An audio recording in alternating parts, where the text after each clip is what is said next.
Order! Order! We start with presentation of the bill. Secretary Jonathan Reynolds. Wait to move. Okay. Steel Industry Special Measures Bill. Second reading what day? Today. Today. We now come to motion number 1 on the Steel Industry Special Measures Bill of the House. I call the Minister to move as leader. Thank you very much, Mr. Speaker. I beg to move the motion standing in my name, and I don't intend to detain the House for long, as we've got an important debate to follow. But can I put on record my thanks to you, Mr. Speaker, for agreeing to recall Parliament today. As ever, you've been incredibly accommodating and understanding. You recognise the scale and urgency of what we need to do today, and I know these are very important matters to you personally and to the House as a whole. Can I also thank the House staff, Mr. Speaker, who've responded quickly and professionally to facilitate this extraordinary meeting of the House, and to all those colleagues who are here at such short notice today. We meet in these special circumstances because the Government needs to act decisively, at pace and with urgency to ensure that the steelworks blast furnaces of British Steel are maintained and kept going, saving thousands of jobs and securing our domestic production of virgin steel.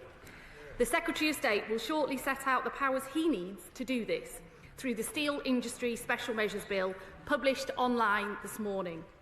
If the House agrees to this business motion, the arrangements for today provide for second reading, committee report stage and third reading to be considered by this House until 2 p.m. The House will then wait to consider any messages from the Lords today before adjourning again until Tuesday the 22nd of April. I also send our thanks to members and staff in the House of Lords for recalling today. Members may be aware that the Lords sits from 12 p.m. for a take-note debate on the Government's proposals before it is also expected to consider all stages of the bill today. Mr. Speaker, I hope that all members can work constructively together on the passage of this bill, and I'm very grateful to you for facilitating this important request. I hope members will agree this motion, and I commend it to the House. The question is as on the order paper. Acting Leader of the House, Alex Belker. Thank you very much, Mr. Speaker, and I associate my remarks, this side of the House with the remarks that the Right Honourable Lady has made about staff coming in today. We're incredibly grateful to them. I'm sure we're going to hear a lot about urgency today, Mr. Speaker, moving at pace and the rest of it, but the truth is that the Government has made a total pig's breakfast.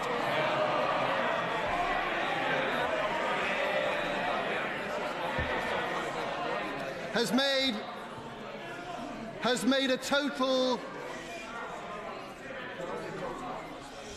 made a total pig's breakfast of this whole arrangement. The fact of the matter is, anyone who has been paying any attention to this story over the past few months has known this was coming down the track. The House was sitting.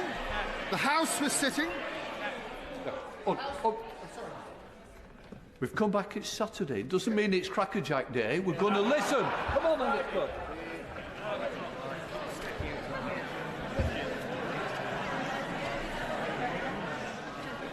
The House was sitting on Monday and on Tuesday, and on those days, my honourable friend from Brigg and Immingham raised just these issues. The fact of the matter is the Government, as ever, when negotiating, makes bad deals for Britain, and it is making a bad deal. It is a huge discourtesy to the House that we have only seen this bill for 90 minutes before we have come to sit. Far-reaching powers are being given to the Government. Far-reaching powers not seen in legislation really in the past 40 years, Mr. Speaker. I very much hope that the Government will apologise for the way in which it has done things, for the way in which it has taken its eye off the ball yet again, and the way in which it has negotiated badly for the British people. Thank you, Mr. Speaker. The question is as on the order paper. As many are of that opinion, say aye. Aye. Of the contrary, no. I think the ayes have it. The ayes have it. Shh. The clerk will now proceed to read the order for the second reading of the bill pursuant to the order agreed by the House. Steel Industry Special Measures Bill, second reading. Now. Right. I remind members that under the order of the House of today, notices of amendments and new clauses to be moved in committee of the whole House may be accepted in person by the clerks of the... This is very serious. In committee of the whole House, and may be accepted in person by the clerks at the table in the chamber before the bill has been read a second time. The deadline for amendments to be tabled in this way is 12 noon. Any amendments to be tabled to the bill will be treated as manuscript amendments, which means that only those amendments tabled before 12 noon and selected by the chairman for debate at committee stage will be distributed and published. I call Secretary of State Jonathan Reynolds to move the second reading. Thank you, Mr. Speaker. I beg to move that this bill be now read a second time. Mr. Speaker, we meet under exceptional circumstances to take exceptional action in what are exceptional times. Our request to recall Parliament was not one we have made lightly, and I am grateful, genuinely grateful, to honourable members on all sides of this House for their cooperation and for being here today as we seek to pass emergency legislation that is unequivocally in our national interest. I would also like to particularly thank the staff here in Parliament for facilitating today. I would like to thank the Prime Minister, the Chancellor and the Home Secretary for their support. Indeed, the only reason we can take this action today is because of the restoration of economic stability and the dedicated resources for steel in the last budget. I would like to recognise my honourable friend for Scunthorpe and the honourable member for Brigg and Immingham and for all my honourable friends from Teesside for their advocacy and engagement on behalf of their constituents throughout this matter. As honourable members will know, since taking office, this government has been negotiating in good faith with British Steel's owners, Xingye. We have worked tirelessly to find a way forward, making a generous offer of support to British Steel that included sensible, common-sense conditions to protect the workforce, to protect taxpayers' money, and create a commercially viable company for the future. Despite our offer to Xingye being substantial, they wanted much more, frankly, an excessive amount. We did, however, remain committed to negotiation. But over the last few days, it became clear that the intention of Xingye was to refuse to purchase sufficient raw materials to keep the blast furnaces running. In fact, their intention was to cancel and refuse to pay for existing orders.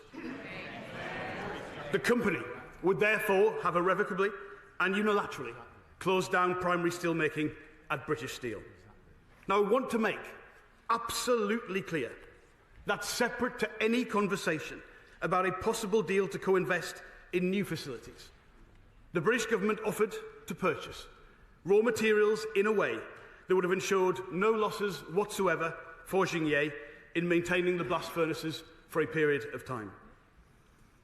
A counter-offer was instead made by Xingye for us to transfer hundreds of millions of pounds to them without any conditions to stop that money and potentially other assets being immediately transferred to China. They also refused a condition to keep the blast furnaces maintained and in good working order. Now, even if I had agreed to these terms, I could not guarantee that further requests for money would not then be made. In this situation, with the clock being run down, doing nothing was not an option. We could not, will not, and never will stand idly by while heat seeps from the UK's remaining blast furnaces without any planning, any due process, or any respect for the consequences. And that is why I needed colleagues here today. And I'll give way to the member for Brigg and Immingham, or I think the honourable member. Thank you. I thank the right honourable gentleman for giving way. It begins to sound, from what he has described, as though Jingye are trying to manoeuvre the government actually into a recompensed nationalisation. Will he make plain that in the event they try and manoeuvre us into a nationalisation, we'll pay not more than a penny for it? Well, I thank the honourable member for his question. To be clear, we would always, in a situation where the state transfers a change of ownership to it, pay the fair market value for those assets. Now, in this case, the market value is effectively zero, so I take his point entirely. I would say the intention of Jingye has not been to engineer that situation. Their intention has been to keep the downstream mills, which colleagues will know are fundamental to our construction steel industry, and supply them from China rather than from Scunthorpe. And that would be a particular situation. I'll give way to the honourable member. The Secretary of State for giving way. Is it now the view of the government that primary steel production within the United Kingdom is an overriding national security issue? Well, no, I think we've had this exchange on the dispatch box before. I believe that capacity is an important one. The steel strategy looks at new ways of doing that, not just protecting the past, but what the future might be, particularly DRI, a technology I think is of significant potential interest to us in future. But I do think the particular situation here, with the last remaining blast furnaces and the proposition put towards us, meant this is an exceptional and unique situation that I do need all colleagues to recognise. The legislation ahead of us today is therefore a proportionate and a necessary step. It allows us to take control of British Steel's blast furnaces, maintaining steel production and, by extension, protecting the company's 3,500 strong workforce. Now, the bill does not transfer ownership to the government. We'll have to deal with this matter at a later date. I took the decision, Mr. Speaker, that given the exceptional nature of a recall, it would be better to limit the powers in this bill, which are still significant, rather than introduce more complex matters of property rights and public ownership at this time. I'll give way to the point. Really grateful to him for giving way. He is taking extremely extensive powers for the government, applying to what he describes in the bill as specified assets. That is not, as far as I can see, limited to blast furnaces or indeed to assets required for the making of virgin steel. But at the same time, would he accept that what he is doing is leaving two hands on the tiller in the operation of all of these steel-making companies to which the bill may apply? In other words, he is saying the government can direct a company in relation to specified assets, but it can do other things of its own initiative. Would he recognise he's creating some considerable legal complexity here in terms of the operation of these companies going forward? And why is that the right approach? I'm extremely grateful to him for his thoughtful question. The fundamental purpose of this bill is allow me as Secretary of State and this government to take control of this situation. Now, the reason it is the steel industry special measures bill and not specific to British Steel, as he will know, that would create a hybrid bill, that would be a far more complex procedure, and with the clock being run down, that was not an available option.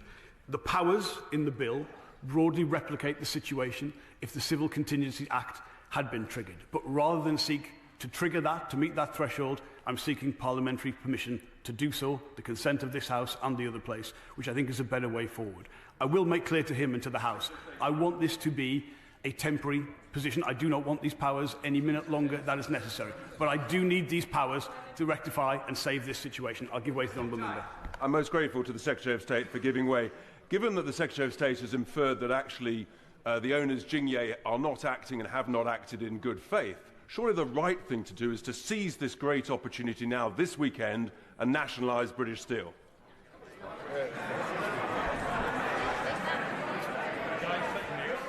Mr. Speaker, I want to be clear that a transfer of ownership to the state remains on the table.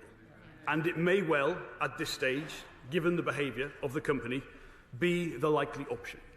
But also, our aspirations for British Steel remain a co-investment agreement with a private sector partner to secure that long-term transformation. The action I seek to take today is not a magic wand or a panacea. The state cannot fund the long-term transformation of British Steel itself, nor would it want to do so. But a failure to act today would prevent any more desirable outcome from even being considered.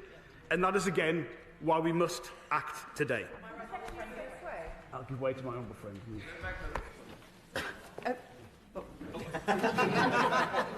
Thank you, Mr Deputy Speaker, and I applaud my right honourable friend.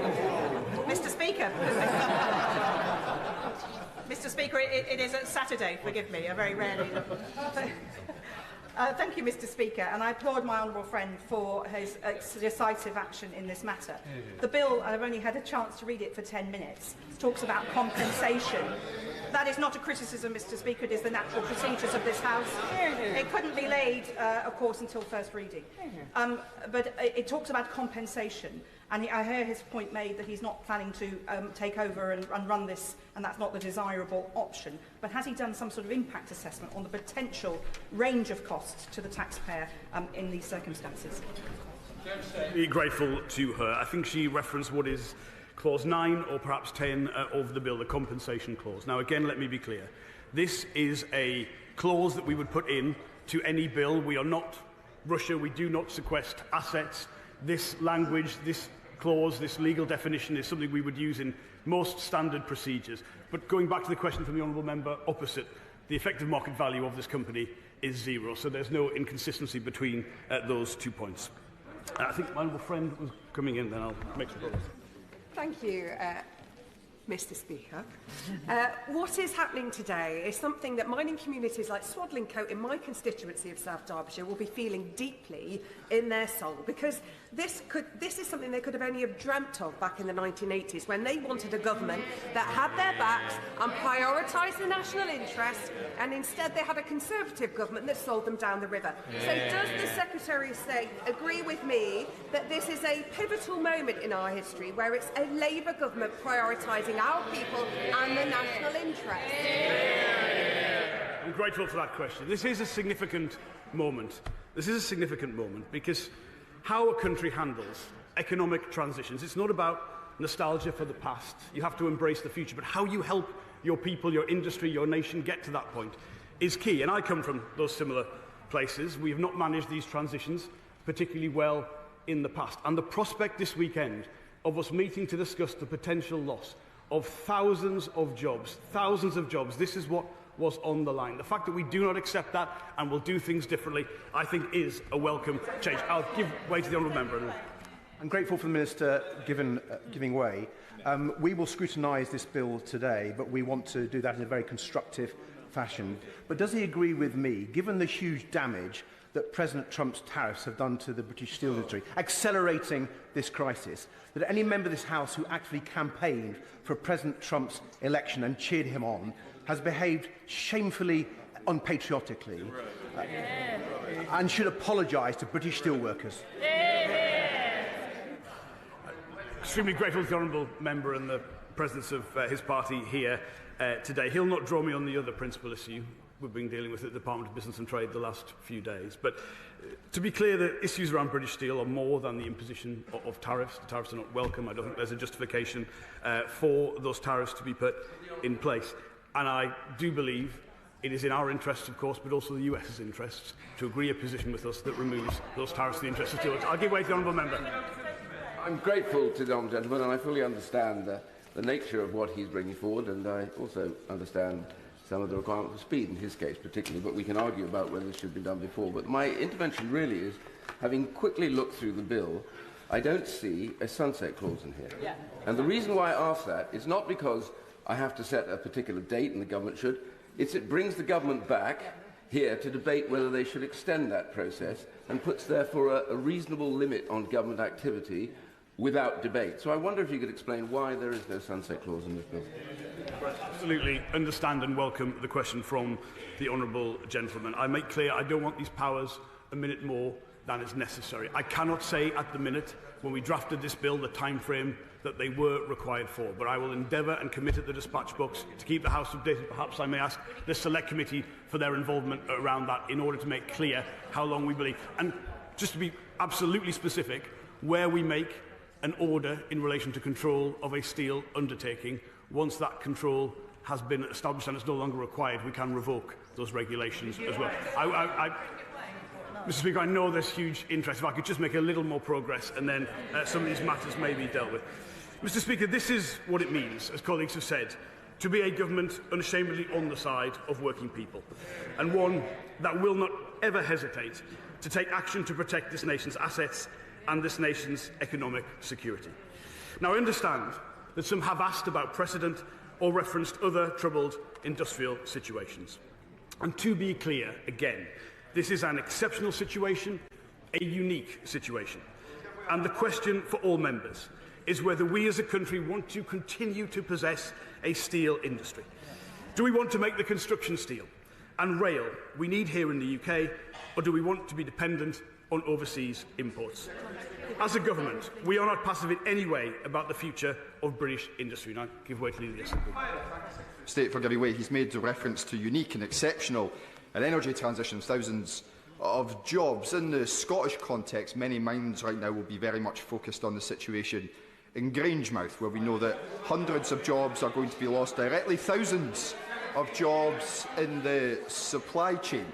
Now, were I, or perhaps even the local member for Alloa and Grangemouth, to bring forward a similar bill in respect of Scotland's only oil refinery, to save it, to give him the executive power to do as he pleases, as he is doing with British Steel, would the Labour Party back it in the same way as it is backing this bill today? Well, I'm pleased for the chance, Mr. Speaker, to address this particular issue. The importance of Grangemouth is why this Labour government has pledged £200 million to secure its long-term future. And it is an important asset. It is not the only remaining. It's one of 3 crackers in the United Kingdom. That's important. But specifically, it is not a comparable situation.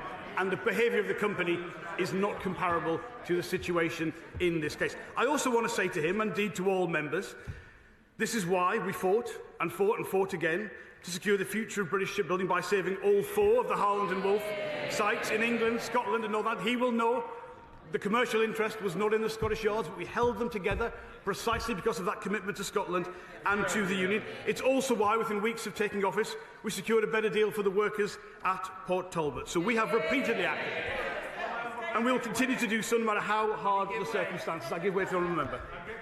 Well, friend, does he agree with me that the failure of the Tories and the SNP to develop an industrial strategy for Scotland meant that they had no plan for Grangemouth? They knew for over a decade about the problems at the refinery and did nothing. Does he agree with me that as soon as Labour came into power, we got to work and delivered support for the site, the workforce and the local community? Well, I endorse those comments entirely. I don't believe there is a history of the SNP calling for nationalisation of Grangemouth. They were as ever on the bandwagon. I think we would all recognise they don't campaign on their record in running Scotland, they campaign on grievance. And he is absolutely right that the contrast is a Labour government in this place that is on the side of working people everywhere. One more. Thank you. The Secretary of State mentioned Port Talbot, and in appreciating the unprecedented circumstances we find ourselves in today, when the Government has very rightly moved quickly to safeguard primary steelmaking, the Secretary of State will be very mindful of the extraordinarily difficult circumstances the steel industry in South Wales has faced. In appreciating the £80 million fund available, can the Secretary of State make sure also that South Wales and Lamwerne benefits from its share of the £2.5 billion Clean Steel Fund? Can that be at the forefront of his mind also? Speaker, I'm incredibly pleased for the chance to answer this point that has been raised. So the Port Talbot deal was originally negotiated by the previous government. I did try to reopen that. I went to see Chandra in Davos. I flew to Mumbai to talk to him about it. I kept, to be frank, Port Talbot open on polling day because it would have closed because of industrial action that almost took place. The present government were absolutely nowhere to be seen even before the result of the election was in. We were not able to reopen the deal, but we did negotiate a better deal. And just to be clear, as a result of that, Port Talbot is in a stronger position than British Steel because it has that long-term future in place, because we improved the deal that she botched at that time. And to be clear, the £2.5 billion Green Steel Fund the Chancellor has put in place is in addition to the £500 million already going to Port Talbot. That's an incredibly important point. Give one more intervention, honourable friend.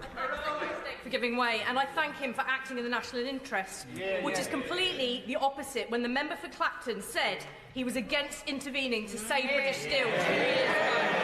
Does the Secretary of State think he said that in the British interest or in the foreign interest the Reform Party seek to serve? Well, I believe that is on the record. I'm hoping perhaps to convince all colleagues today to support this action in the national interest. OK, I've been waiting on.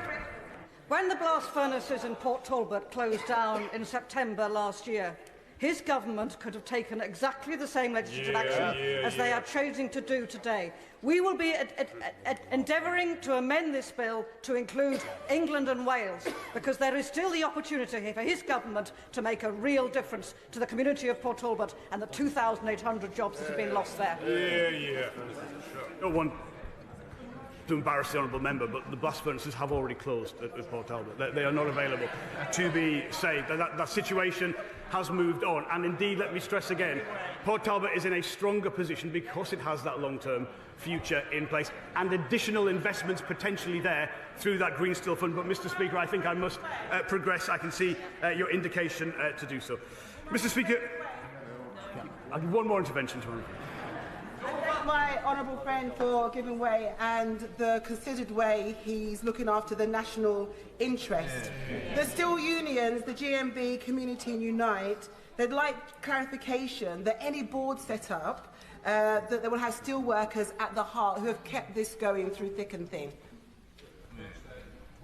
Remain in close engagement with all of the unions who clearly have been closely monitoring the situation. Again, I reiterate, this is not in itself a change of ownership through this bill. It's a change of control to rectify the situation, but I'll certainly have regard for the comments she has made and the role of the workforce, of course, at all stages.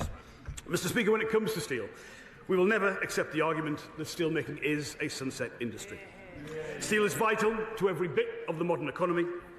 Domestic demand for steel is only set to go up, not down. In the last few weeks alone, we've seen Heathrow Airport announce multi-billion-pound expansion plans requiring 400,000 tonnes of new steel.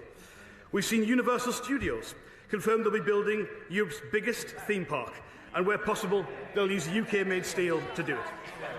This government is backing the builders, not the blockers, and because of that action we take today, we have the chance to feed that boom with steel made in Britain.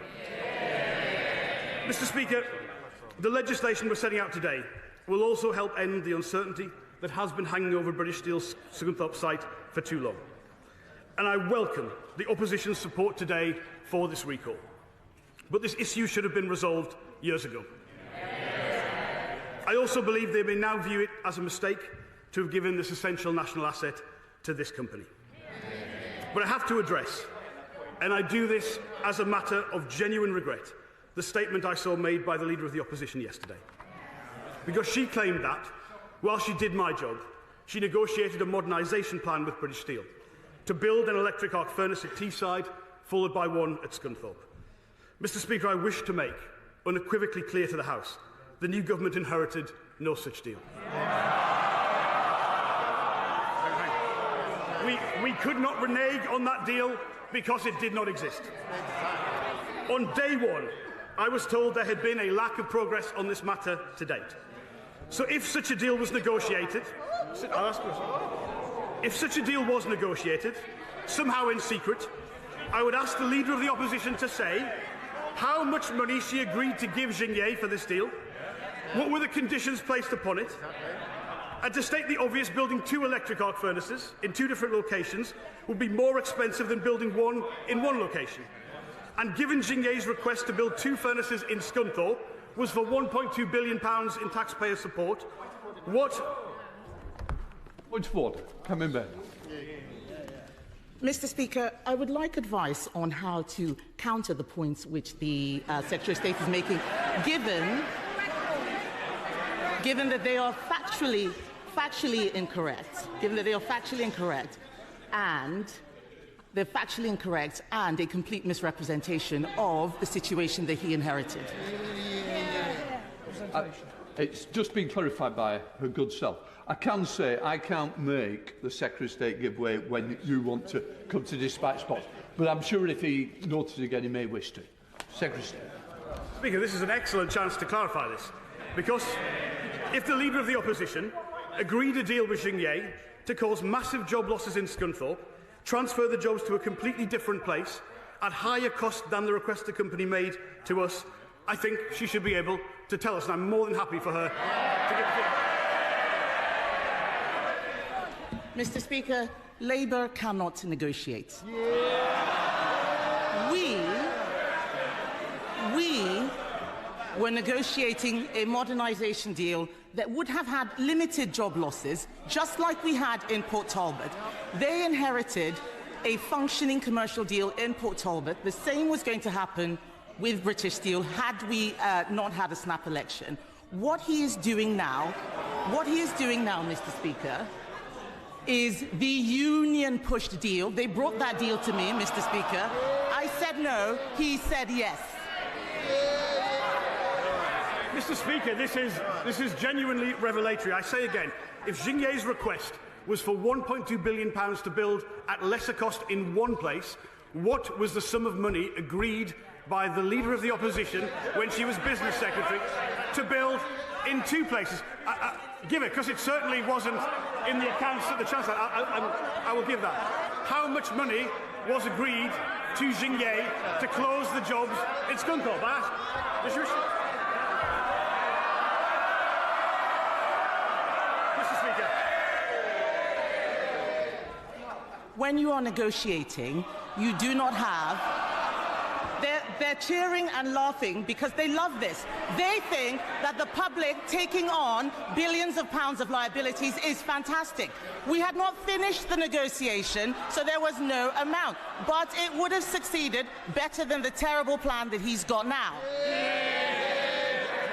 Well, Mr. Speaker, I believe our friends in the press will follow that up and find out exactly how much money the Leader of the Opposition secretly promised to Xingye to transfer those jobs out of Scotland. I think it might be wise, honourable members, on all counts, for that statement to be withdrawn. Mr. Speaker, the situation we inherited across the board on assuming office is one where most of our foundation industries were in some substantial difficulty. Since 2010, UK crude steel production has almost halved, and we know that rebuilding our steel industry after years of neglect will be a challenge. But it is one this government has grasped. Whether it is last intervention, grateful to my right honourable friend for giving way. Both he and I were in this House in 2015 when the party opposite sat on its hands and kissed goodbye to the red blast furnace, and with it the state-of-the-art coke ovens that could have resolved this situation today. But before he sits down, could he say something about the Xingye activities at Lackenby and at Skinny Grove and how they will be impacted by his announcement today? I'm really grateful he's been able to put that point on the record for his community and to avoid the kind of situation we've seen in lots of industrial communities, to be frank, over the years. This is why we take this action today in the national interest, to provide that bridge, that possibility to the future. And specifically, in relation to the downstream mills, I mean, look, even if we were willing to accept a situation where they were supplied from a foreign country, in this case, the confidence of consumers, of businesses around that would surely be put at risk, and it would bring into question the entirety of British Steel's workforce and business, and a huge part of our strategic assets. And that is, again, why this decisive action today is necessary. I'm going to continue, Mr. Speaker. I'm conscious of the speakers. Okay, I'll give way to them. Thank you, Speaker. I thank the right honourable gentleman for giving way. He said that steel production is strategically important, and I agree with him. He said we should be avoiding having to be reliant on imports, and I agree with him. But his government blocked production of the raw material metallurgic coal mine in the northwest. So will he now be going back to his colleagues in government and the company to encourage them to reapply so we can have security not just of steel making but of the raw materials that we need to make?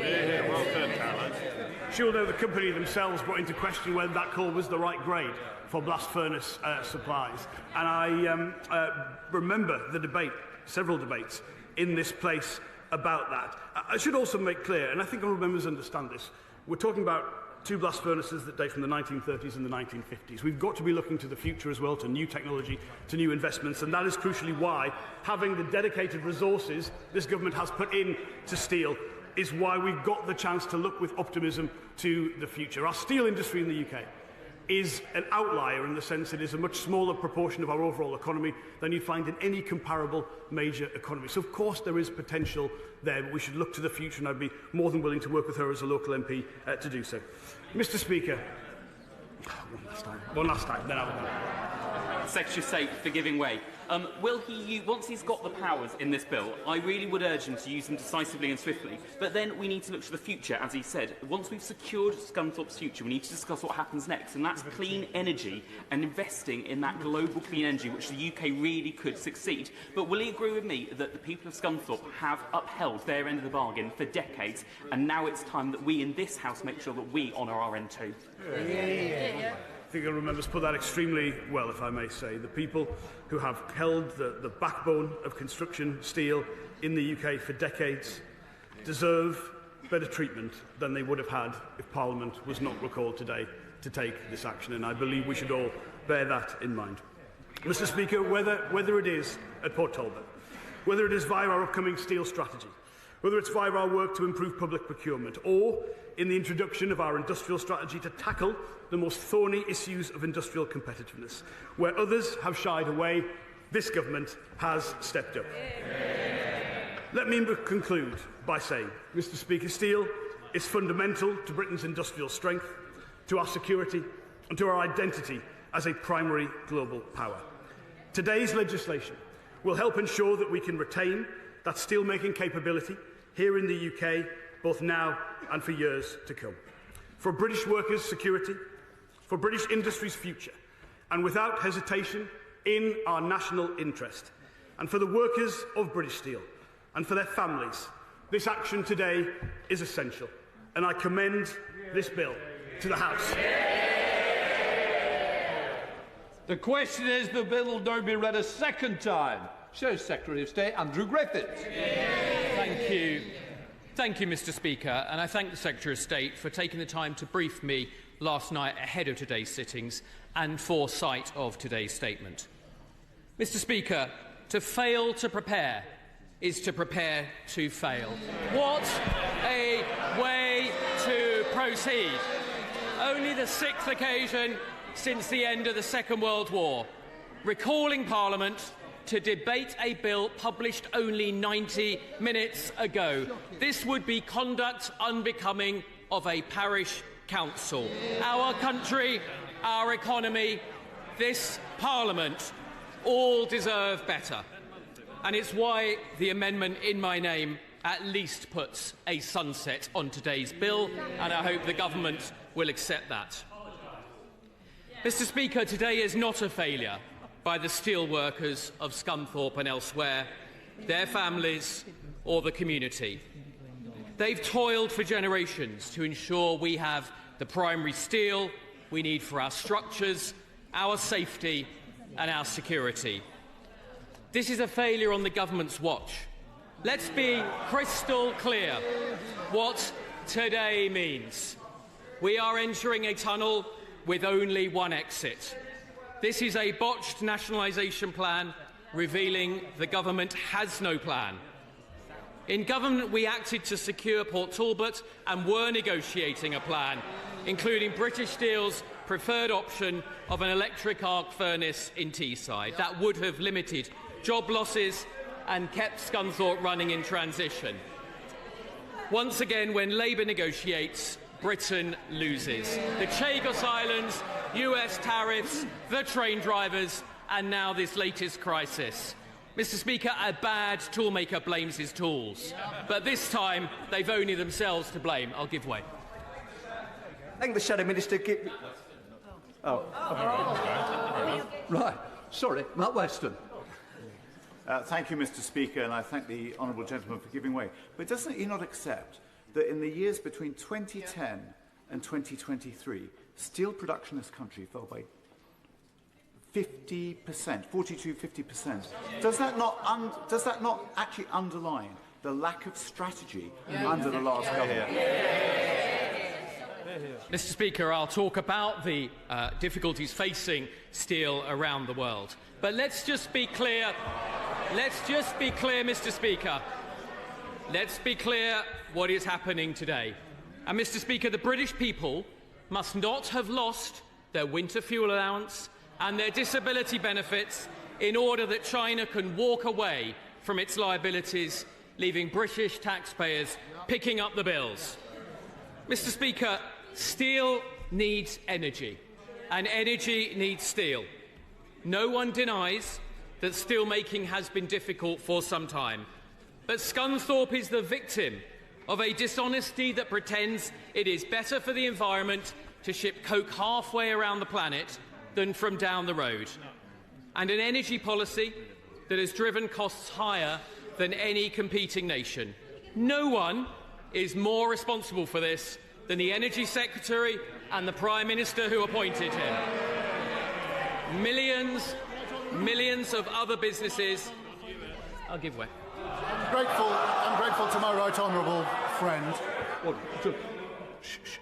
Graham Stewart, those who keep intervening will go down the list, just to remind, so everybody gets a fair chance. Graham Stewart. I assume that applies after the warning, Mr. Speaker. Johnny. Thank you, Mr. Speaker. We have a government which is shipping coking coal, I believe, just off the coast of Lincolnshire today, from Japan, where it was perfectly possible to have the greenest production of coking coal in the world, in Cumbria, with thousands of jobs. And isn't it a disgrace that this government turns it back on jobs in Cumbria and indeed in the North Sea, because it puts ideology ahead of practicality and even ahead of the environment? Yeah. Well, my right honourable friend is absolutely right, and sad to say, Scunthorpe is the victim of exactly that policy, putting ideology before the interests of British interests. Mr. Speaker, now we'll make some progress. Millions of other businesses are also struggling with their energy bills. It's why the Chancellor's tax choices have been so devastating. Steel may be the first domino to topple, but glass, chemicals, cars and concrete are other industries at risk. Does the Prime Minister envisage a whole series of Saturday sittings, or will he change course today and cut energy costs now, not in 10 years' time when it's too late? I thank the Shadow Minister for giving way. We are hearing about the efforts of the previous government to save British steel, and we have found somewhat a confusing account about the deal that the now Shadow Leader of the opposition has negotiated. If such a deal existed, can we perhaps see a record of any of that? Well, I think my colleague, the Right Honourable Member for Saffron Walden, has been extremely clear that the deal was being negotiated. And the point about a deal being negotiated is that that deal will be concluded after the election. Mr. Speaker, let's make some progress. Mr. Speaker, it didn't need to be this way. The Honourable Member for Brigham-Ingham has been warning of a growing threat since last September. The Mayor of Teesside has been asking the government to present their plan for steel for months. Rob Waltham, the leader of North Lincolnshire Council, has done all he can to support steel making in Scunthorpe. And on the 4th of April, Ed Conway of Sky News showed the world that we were just days away from the risk of furnaces shutting down. But the government didn't listen and they didn't act. It's been almost 10 days since Parliament debated a substantive piece of government business. Rather than this rushed minute-to-midnight bill, we could have used that time for proper debate, a proper process and proper scrutiny. It's indefensible incompetence. Despite years to prepare, it's clear they came into office with no plan. There is no steel strategy. There is no industrial strategy, there is no export strategy, and now we have this botched nationalisation. The Secretary of State says his preference is to find a commercial partner. But let's be serious. Does the government think this is likely after attacking business with a 25 billion jobs tax and his bill to create the most hostile environment for employers since the 1970s? In case the Chancellor hasn't noticed, on her watch, All of the flow is investors leaving this country. I'll give way to the Honourable Lady. I thank the Shadow Minister for giving way. I'm still a little confused as to what the deal was that the last government negotiated. And seeing as the leader couldn't answer it and you didn't respond, I just wondered if you could please just clarify that situation for the House. Thank you. Well, I'm not surprised the Honourable Lady's a little confused. As I said, the government has failed to lay out its plan, and it's failed to afford this House the opportunity to debate their plans. And Mr. Speaker, everything we have heard this morning says the government hasn't really thought this through.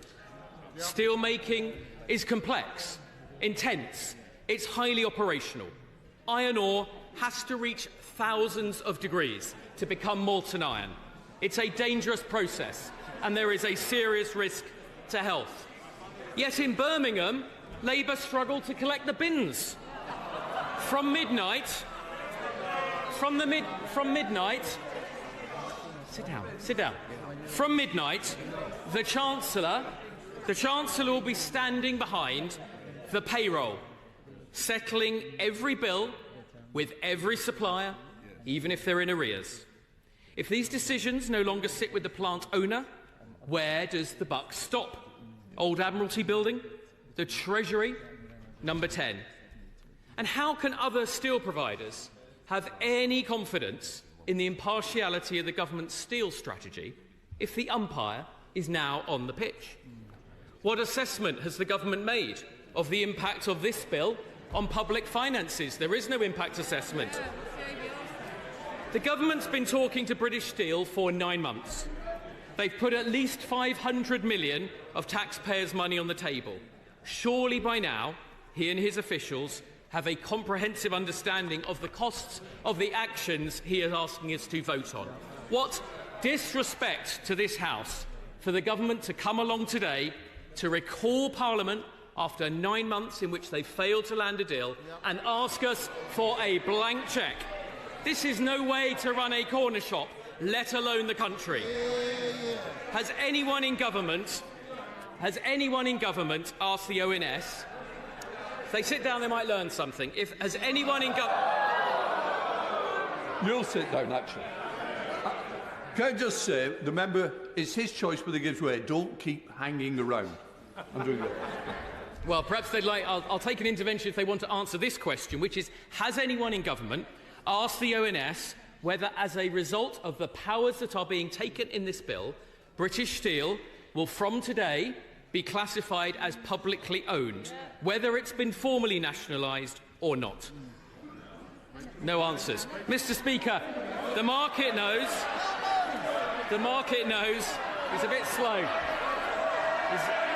Come on in. I'm grateful to him for giving way. It's a very relevant question to ask, given he was Boris Johnson's business advisor when the Xinjiang deal was being negotiated. Can he tell us what advice he gave to Boris Johnson about whether to accept that deal? Well, disappointingly, no answer to my question about the ONS and the important question of whether this asset sits on the government's balance sheet tonight or not. But perhaps in winding up, the Minister will provide an answer to that important question that affects the nation's finances. Mr. Speaker, the markets know, the world knows, and we know the Chancellor's headroom was inadequate from the very moment she sat down about her last emergency budget. Only this week, the Bank of England took the unprecedented step of cancelling the planned sale of government bonds. Today's botched nationalisation will further unsettle international markets. So can the government tell us when the Chancellor will be presenting her next emergency budget and what plans she has to update the markets? So there we are, Mr. Speaker. A disrespect of this House. The government has treated Parliament with disdain. 9 months of dither and delay. A botched nationalisation of steelmaking with the British taxpayer on the hook. It's crystal clear. When Labour negotiates, Britain loses. This is not a serious government. It's a government shaped by events, not one in control of them. It's a government by sulky teenager, not sharing their plans, not answering the question, and when it goes wrong, it's everyone's fault but theirs. The Select Committee. Are you voting against it? Thank you very much, Mr. Speaker. I wonder if you'll forgive me for returning the debate to the bill in front of us today. Because this bill is about saving British steel. That's what this debate should be focused on today, and I want to commend the Secretary of State for bringing forward the powers to achieve that goal. The Secretary of State is today active with decisiveness, with speed and with certainty. I want to thank him for the bill that he's presented today. I think he has acted in the national interest. He's acted to safeguard our economic security, and I'm delighted that he has acted in line with the advice of the Select Committee tabled with him 10 days ago. As we know, Mr. Speaker, that doesn't always happen. So we urged the Secretary of State to maximise pressure on British Steel's owners, not to do what was easy, but to do what was right. And today the Secretary of State has returned to the House with a bill asking for the powers to do exactly that. Mr. Speaker, this legislation matters not simply because it protects 3,700 jobs in Scunthorpe, not simply because it protects 37,000 jobs in the steel supply chain across our nation, not simply because it safeguards nearly £2 billion worth of economic output. This bill matters today because it defends our economy, it defends our security, and therefore it defends our future. At the heart of this debate, Mr. Speaker, the heart of this debate is actually a very simple question. Can we entrust a critical national asset to a company that we do not trust? I say no.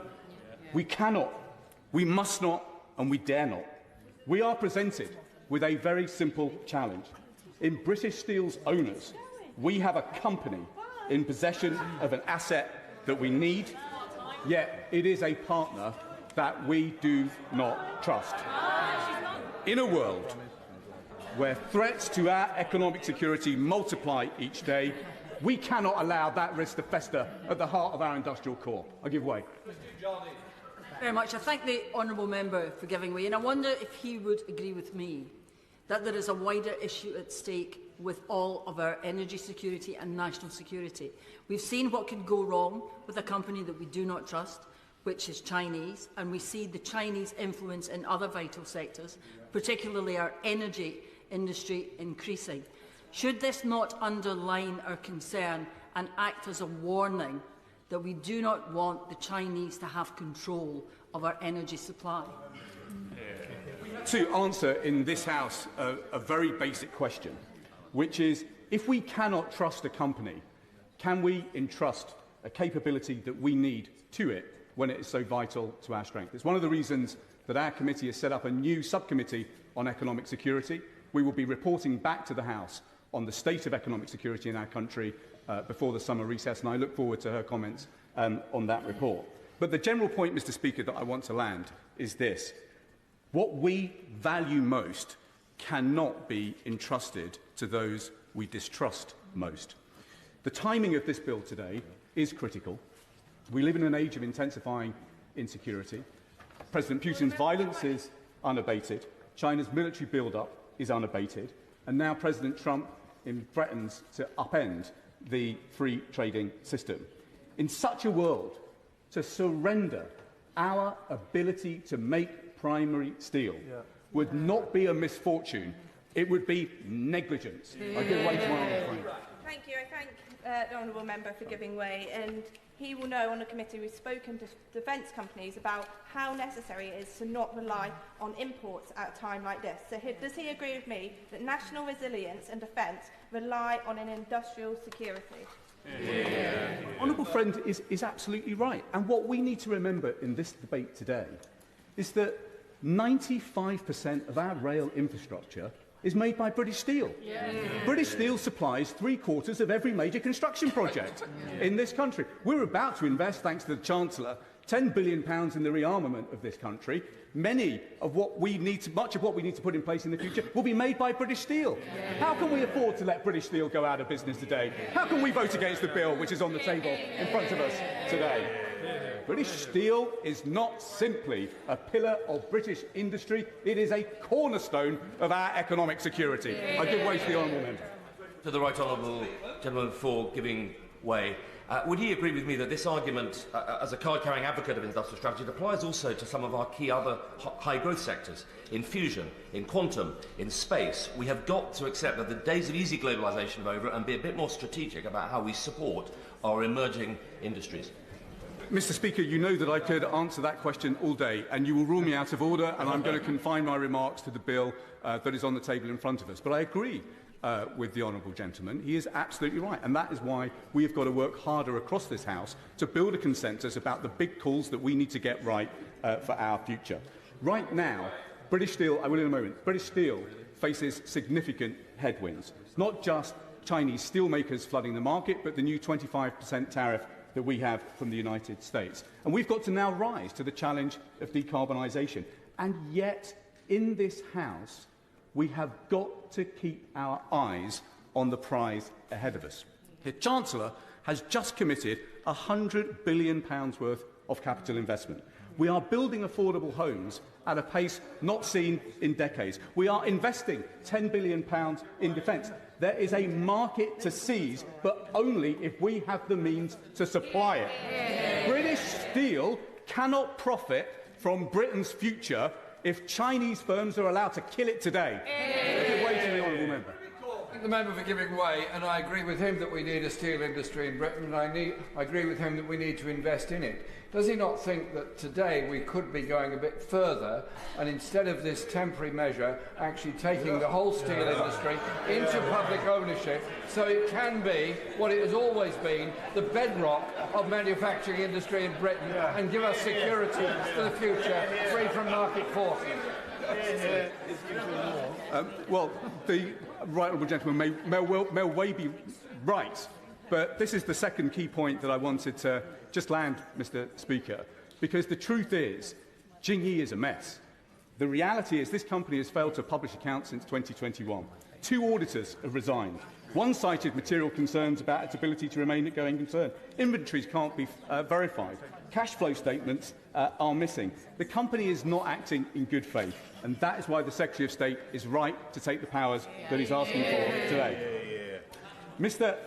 I will in a moment. Mr. Deputy Speaker, it is clear that the escalating trade war between China and the United States now created the imperative to act today. It is clear that Zhengyi was about to move primary steelmaking capability from Scunthorpe back to China and merely use the downstream mills in Scunthorpe. That may have been good for China's economic security, but it is not good for Britain's national security, and that is why we need to give the Secretary of State the powers that he is asking for today. Mr. Deputy Speaker, in conclusion, the options on the table are very simple. The Secretary of State could do nothing, and they would watch the furnaces close. They could hope, but hope is not a strategy. Or they could act, as they have done today. They have acted with strength, decision, for the long-term interest in our country, and this House should give the Secretary of State its full and unabated support. Liberal Democrat spokesperson Daisy Cooper. Thank you, Mr. Speaker. Recalling Parliament today is absolutely the right thing to do.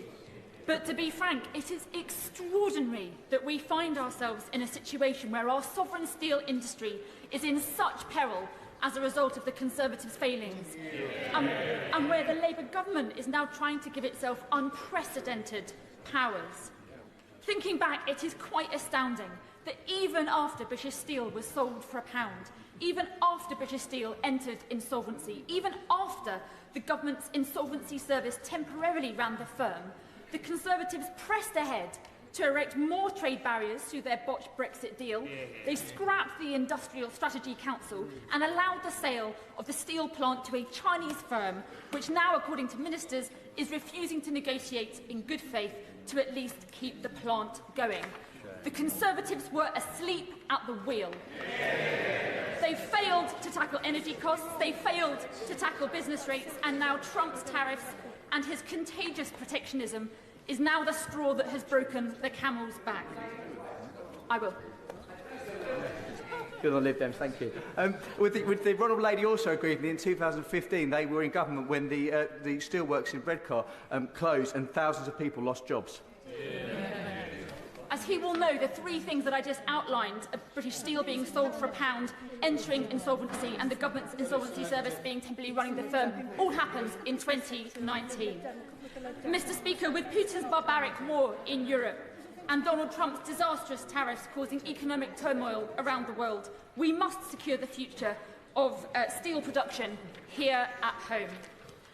We Liberal Democrats welcome the sense of seriousness and urgency shown by the government in recalling Parliament.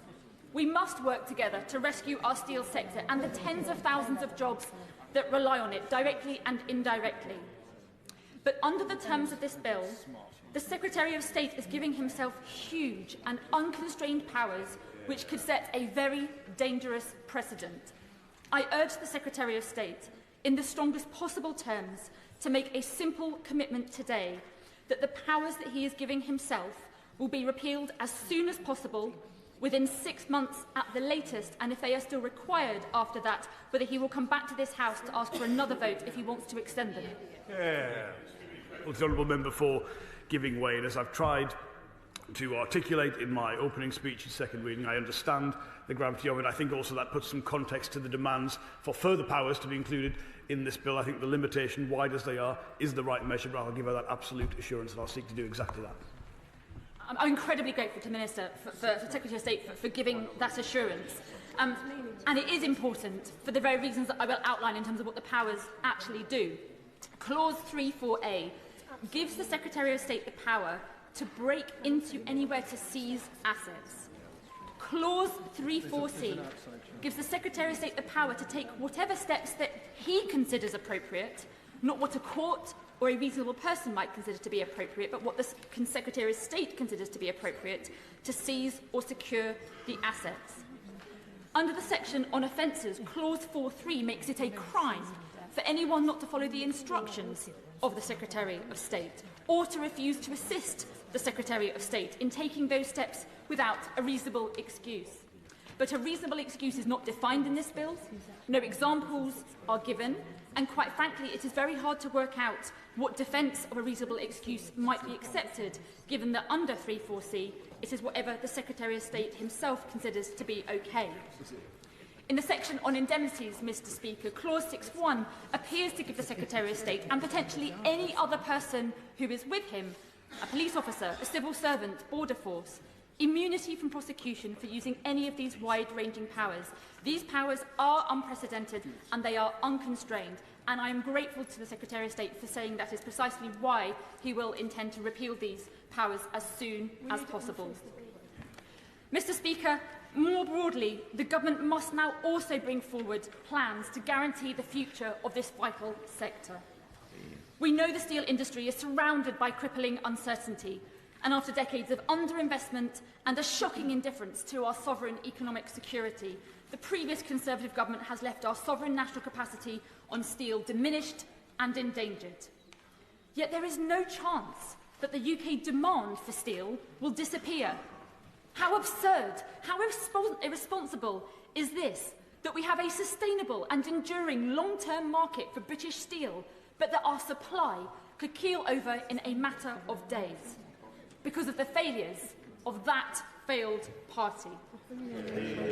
So looking ahead, Mr. Speaker, let us remember that saving Scunthorpe is necessary but not sufficient. There have been very significant discussions about the future ownership structure of this company, and given the very precarious fiscal position that the government finds itself in, it is important that all options on ownership are put on the table so that this House can take an informed decision about what it means for the public finances. So I hope that the government will make a commitment that in the coming weeks they will bring forward a report which will set out options for future ownership of the plant. Looking ahead, Mr Speaker, there are many big questions that remain unanswered. Will the government immediately designate UK-made steel a nationally strategic asset? Will the government be using direct-produced iron? Will that form part of the UK's plans alongside protecting the production of virgin steel at Scunthorpe? When will the government bring forward a comprehensive plan to ensure that more British steel is used in vital infrastructure projects from defence to renewable energy? Will ministers work shoulder to shoulder with our European and Commonwealth partners to tear down trade barriers, including negotiating a customs union by 2030? Will the government develop initiatives to retrain and upskill workers across the country as we transition to greener methods of steel production? How does the government intend to respond to calls from UK Steel, which is calling for the government to achieve the lowest electricity prices in Europe, to achieve parity with competitors on network charges, and for wholesale electricity market reform? This case should also raise concerns, Mr Speaker, about the role of Chinese corporate interests in the UK's national critical infrastructure. The decision by British Steel's Chinese owners to turn down the government's offer of £500 million of support to support the future of the Scunthorpe plant has directly precipitated the current crisis. We must now be clear-eyed about the potential risks posed by Chinese involvement in our country's vital infrastructure. To that end, can the Minister tell the House when the government's promised UK-China audit will be released, and as part of that, articulate how the government plans to strengthen protections for critical infrastructure? Can the Minister also assure the House that the government has made an assessment of whether there is any risk that Xinye, on behalf of the Chinese government, has deliberately sought to run down the plant and jeopardise the UK's capacity to produce steel? Mr Speaker, we are in a precarious position, and it is not as if the warnings weren't there. In 2022, the defence think tank RUSI said, domestically produced steel is used in defence applications, and offshoring the supply chain may have security implications.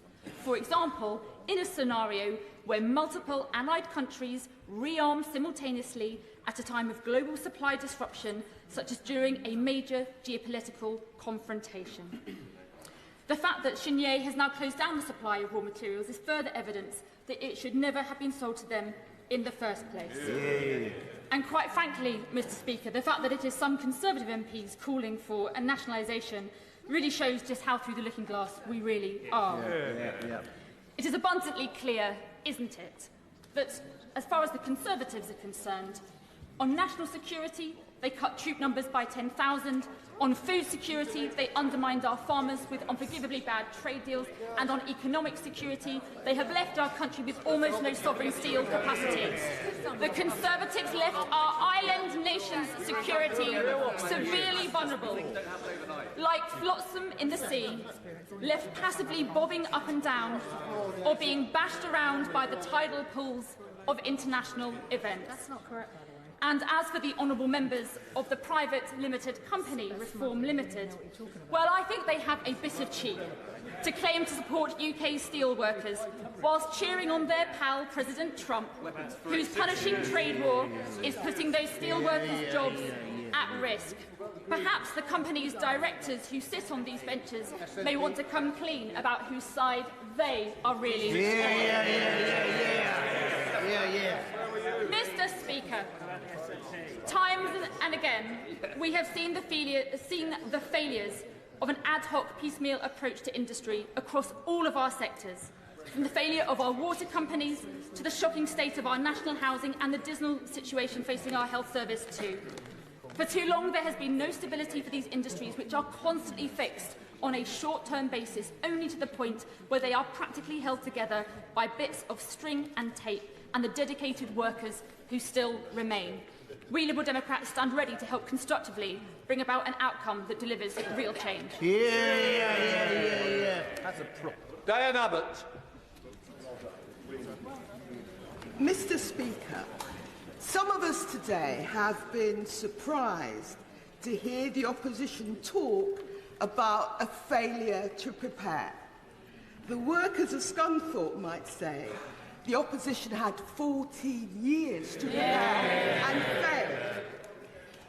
British Steel's products are essential to industry, to this country's security and the delivery of major infrastructure programmes across the country, including in London.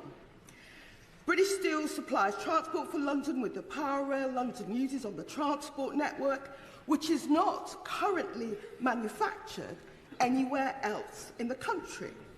For railways like the Underground, power rail from British Steel is essential to the everyday operation of the service, which supports up to 4 million customer journeys each day.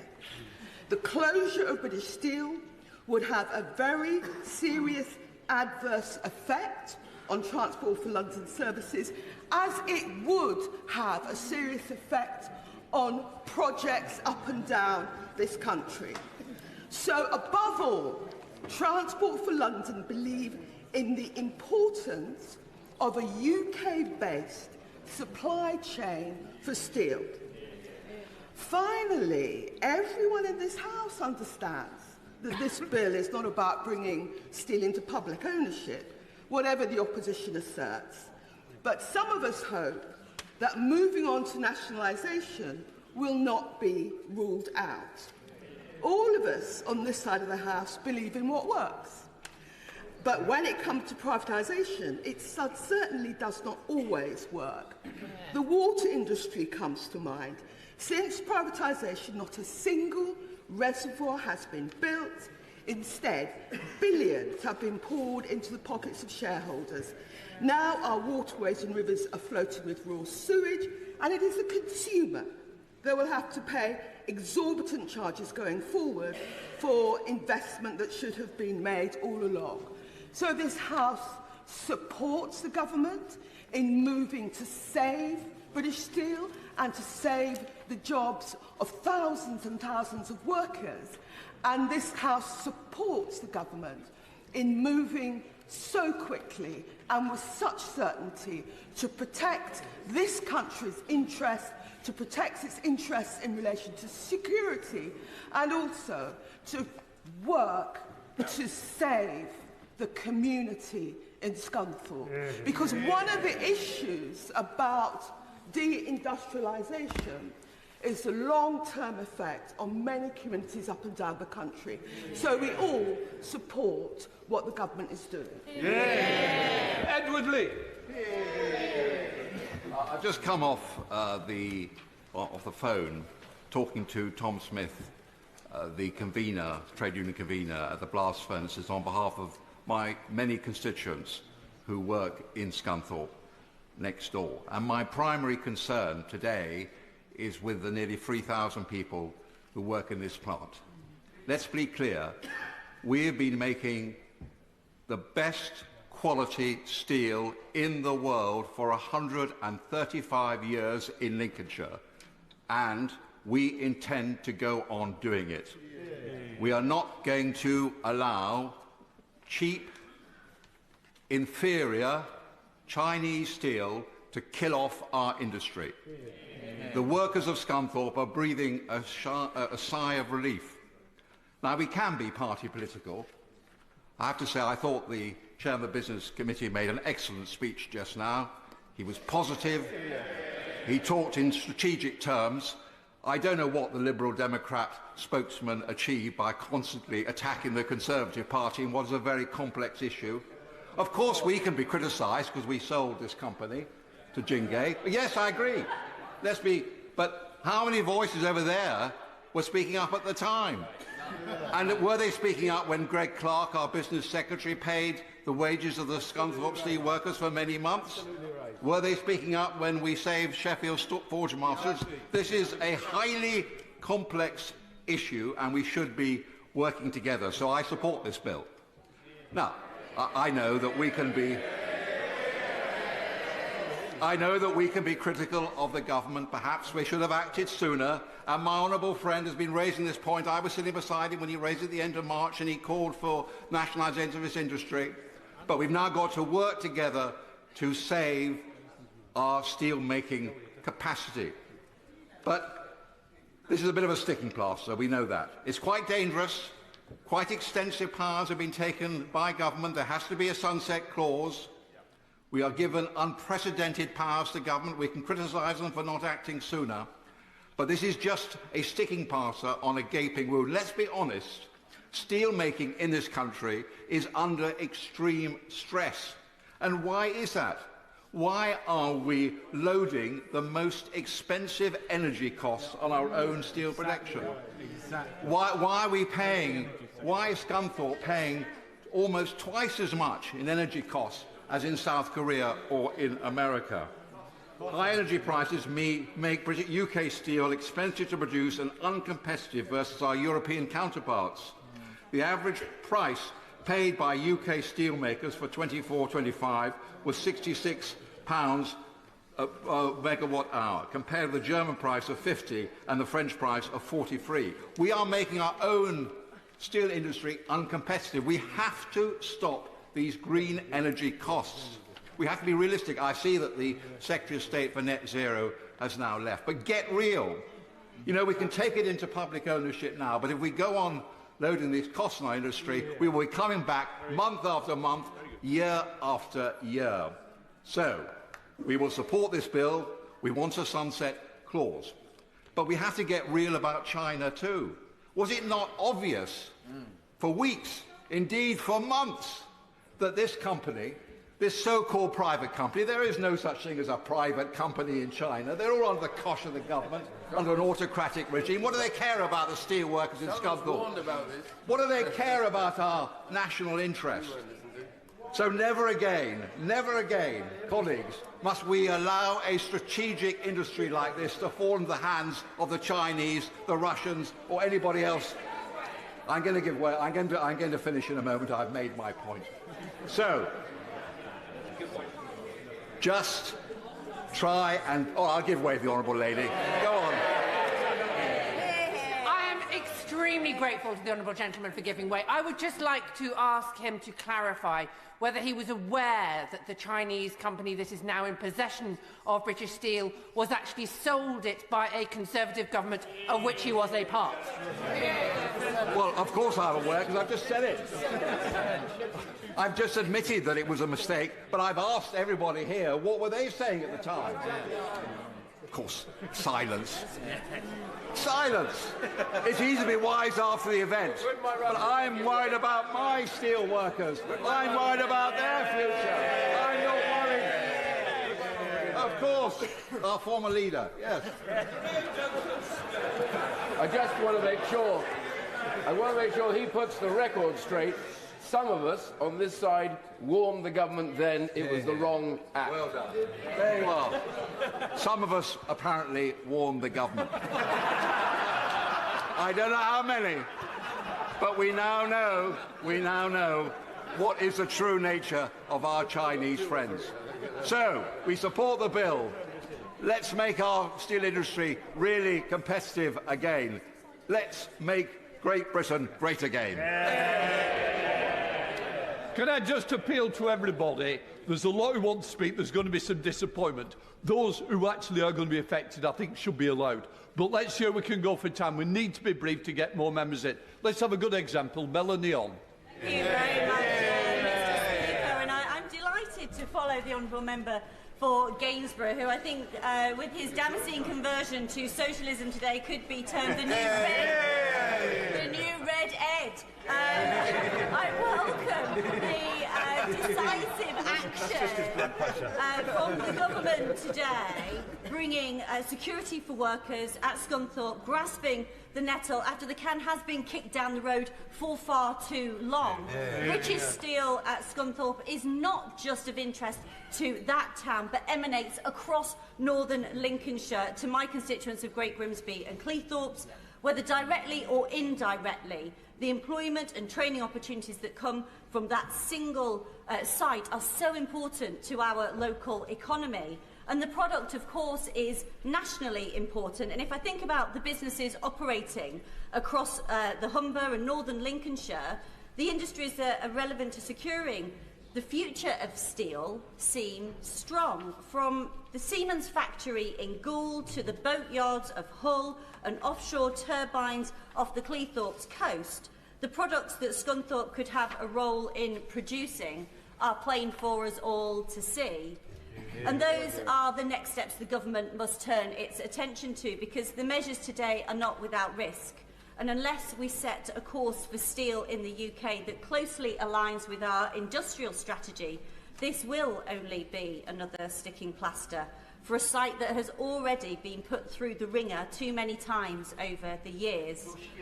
The powers the government seeks today will protect the workers at British Steel from any retaliatory measures that Jingye may have sought to take, which is welcome from those workers who have often felt at the mercy of the owners of the company and unseen by government. I give way to the honourable gentleman for Durham. I thank the honourable lady for giving way. Will she agree with me that one of the major ways in which we could secure markets for British steel is by the British First strategy that the Ministry of Defence has stated for the building of future warships? Rocker, has somebody texted a photograph out of here of what's going on this morning? OK, can people please not take photographs or text them? I don't know if it's the case, but your name's just been associated. Please. Thank you, Mr. Speaker. Well, I agree with my honourable friend. It is imperative that we tie all of the initiatives that this government is bringing forward, whether that is in defence or in other critical areas of industry, to make sure that we can secure the future of steel for the long term. To ensure that it has the best chance of success to secure a private partner or long-term commercial solution, the government must take all actions available within its powers to do all it can to make British steel viable. So I wonder if now is the time for government perhaps to look again at CBAM. The EU has already brought in the adjustment mechanism to protect against international steel dumping. So doing all we can, whether it is keeping down energy costs, and as I know the Minister has sought to do, investment through the National Wealth Fund, or indeed bringing in the CBAM, this is our chance to have a genuine, long-term solution for the preservation of British steel. Thank you. Martin Vickers. Thank you, Mr. Speaker. It's a pleasure to follow my Member of Parliament. And on this matter, we are in complete harmony. But before I go on to talk about the local situation, which is what I want to focus on, can I thank the Secretary of State for giving me a call yesterday evening and outlining the proposals that he was bringing forward this morning. I did say to him that I wouldn't be entirely uncritical, so I'm sure he won't mind a few jabs here and there. The local situation is extremely critical, as has been pointed out. The impact not only on the workforce but on the wider economy of northern Lincolnshire would be extensive. I have been a resident in the Grimsby-Cleethorpes area all of my life, and I have seen the impact that can happen when a town loses its core industry. In the case of Grimsby, of course, that was the deep-sea fishing industry. But the reality is, when that happens, and it's happened to so many towns up and down the country as a result of the decline in mining, shipbuilding and other heavy industries, when that decline happens, it takes a generation or perhaps more, for the town to fully recover. And the last thing I want to see in my neighbouring constituency of Scunthorpe, and to the hundreds of my constituents who work there, for members who weren't here for the Easter adjournment, there was a handful of you who might have heard me say this only 4 days ago, that the site extends not just within the bounds of Scunthorpe, but way beyond into my Brigg and Immingham constituency. And the site is actually the equivalent of 1,133 Wembley football pitches. So that gives you some idea of the size of the site and the amount of work that would be needed if the works were to close. There would be demands for vast government investment over decades in order to remediate the site and to provide new employment.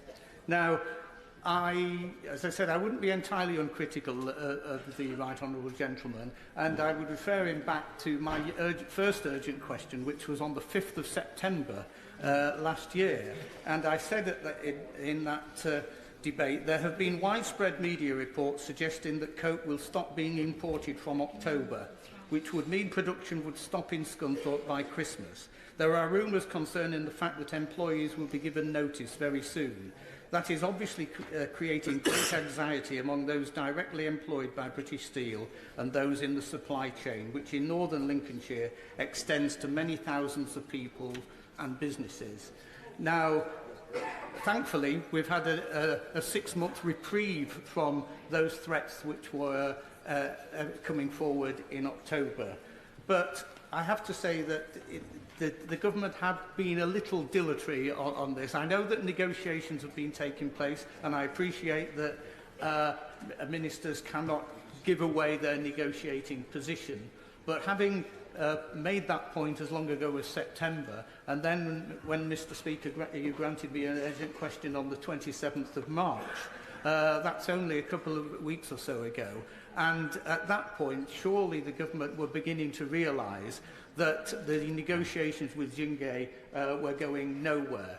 Yes, I'll happily give way. Very briefly, Mr. Speaker, I'm extremely grateful for putting that point on the record. It is precisely because of those concerns that we were able to have ready a legal route to intervene to directly offer support to purchase raw materials. What we couldn't have anticipated, what we wouldn't have expected, is a company acting in a rational economic manner when made such a clear, distinctive and generous offer. I thank the Right Honourable Gentleman for the intervention. I would merely respond to that by saying he's been party to the negotiations, and surely he must have realised that the company were not negotiating in good faith, and that he surely expected his officials to have got in place legislation that, if that was required, to deal with the situation that we now find ourselves in.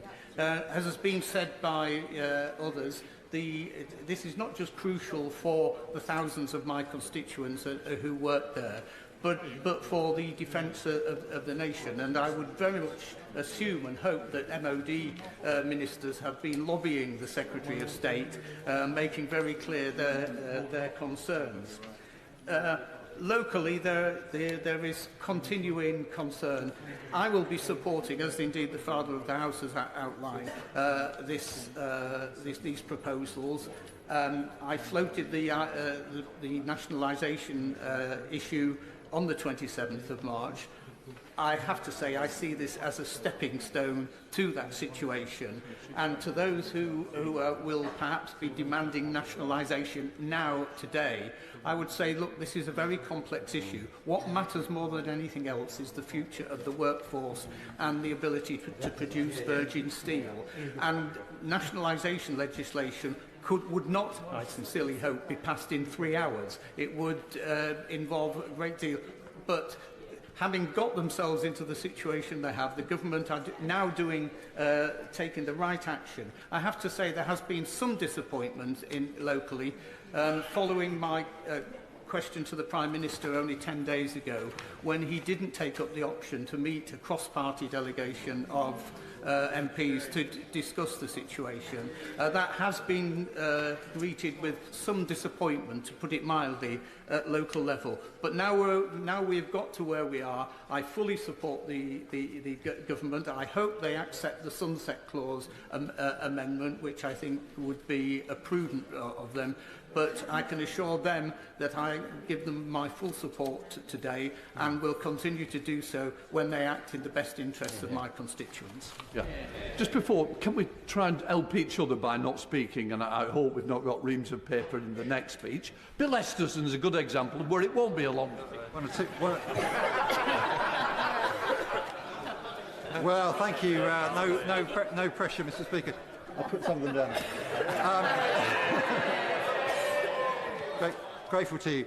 Mr. Speaker, can I start by praising the Business Secretary and his team for the way in which they have brought forward this legislation. Can I add to that my praise for the trade unions, for local management and for members of Parliament of both main parties not least our honourable friend, the member for Scunthorpe, who, being a minister, isn't, I think, speaking in this debate. I joined him on a 2023 visit to Scunthorpe, where the very concerns about Xingzhe that we've heard today were made to us by local management and trade unions alike, and it is no surprise that they have come to pass. The last government was warned, and they chose not to take the action needed. Ministers in the last government told me that steel needed by the Navy and across our economy couldn't be made at Scunthorpe or indeed at other steel plants. Interestingly, the local management and the trade unions told me that they could make whatever their customers asked them to make by adjusting production. It again is a pity that the last government didn't listen. We might be in a rather different place now. During the last Parliament, we were the only country in the G20 where production of primary steel and steel overall was falling. We would be the only country in the G20 without any primary steel making capacity if the blast furnaces were allowed to close, and I think that underlines why today's legislation is so important on its own. The steel at Scunthorpe is of strategic national importance. 95% of our rail is made at Scunthorpe. They make automotive, they make construction and defence products, all of which are critically important to this country. And if we add to what is made now, the opportunities in the energy transition in particular, and also in additional opportunities in defence, 25 million tonnes of steel are going to be required over the next 25 years in offshore wind alone. And these are great opportunities if we can secure the future at Scunthorpe. The Prime Minister at the Liaison Committee on Tuesday mentioned the grid connection plan for the Scunthorpe site is only due in 2034. Our electricity prices are 46% above the average for International Energy Authority states. The government has to address both of these challenges of slow grid connections and of uncompetitive industrial energy prices if it is to enable the modernisation of industry as a whole and steel in particular. Very happy. Thank you. And thank you for giving way. As a member of the Business and Trade Committee, we've heard evidence about the importance of the steel industry and that primary steel making should be retained as a key pillar of the UK industrial sovereignty. We've heard that blast furnaces still play a critical role in the strategic and high-grade steel production. So does the member agree with me that our economic security is intrinsically linked with our onshore industrial capability, and that our government's focus on both construction and defence in these uncertain times means that this bill is very welcome news? Well, she makes the point extremely well that our economic security and our national security are two sides of the same coin, and I am very pleased to hear of the work being done by the Select Committee with the subcommittee that the Chair mentioned in his excellent speech earlier. And I want to talk about Port Talbot because the Energy Security Net Zero Select Committee visited there 2 weeks ago. There was a delay of several years, or there will be a delay of several years, between the closure last year of the blast furnaces and the opening of the new electric arc furnace. This, of course, is a massive cause for concern in South Wales and beyond.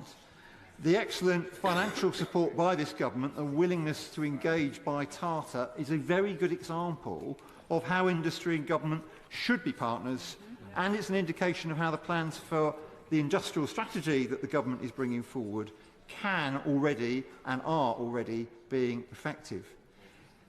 Mr Chope, the bill today gives the government the opportunity to secure steelmaking in this country. I congratulate my right honourable friend and his colleagues on the decisive action he is taking. Workers and the nation as a whole are grateful for the work of this government. They are doing absolutely the right thing. Mr Tice. Thank you, Mr Deputy Speaker. Well, my honourable friend, the member for Clacton, and I have been calling for British Steel to be a strategic national corporation for some 6 years. We said to this previous administration, we said the last thing they should do is sell it to the Chinese, but they ignored our splendid advice, because what this requires is long-term investment. The problem, as we all know, is that it's been beset by short-termism, short-term thinking, and of course by the vast energy costs in this country, electricity costs, partly caused by net stupid zero and the carbon tariffs. But now is a great opportunity that the House should unify behind, because actually we have the opportunity, as the Secretary of State confirmed, to take this into public ownership, and we would urge this weekend, for the sum of £1, we could do a great deal for the taxpayer.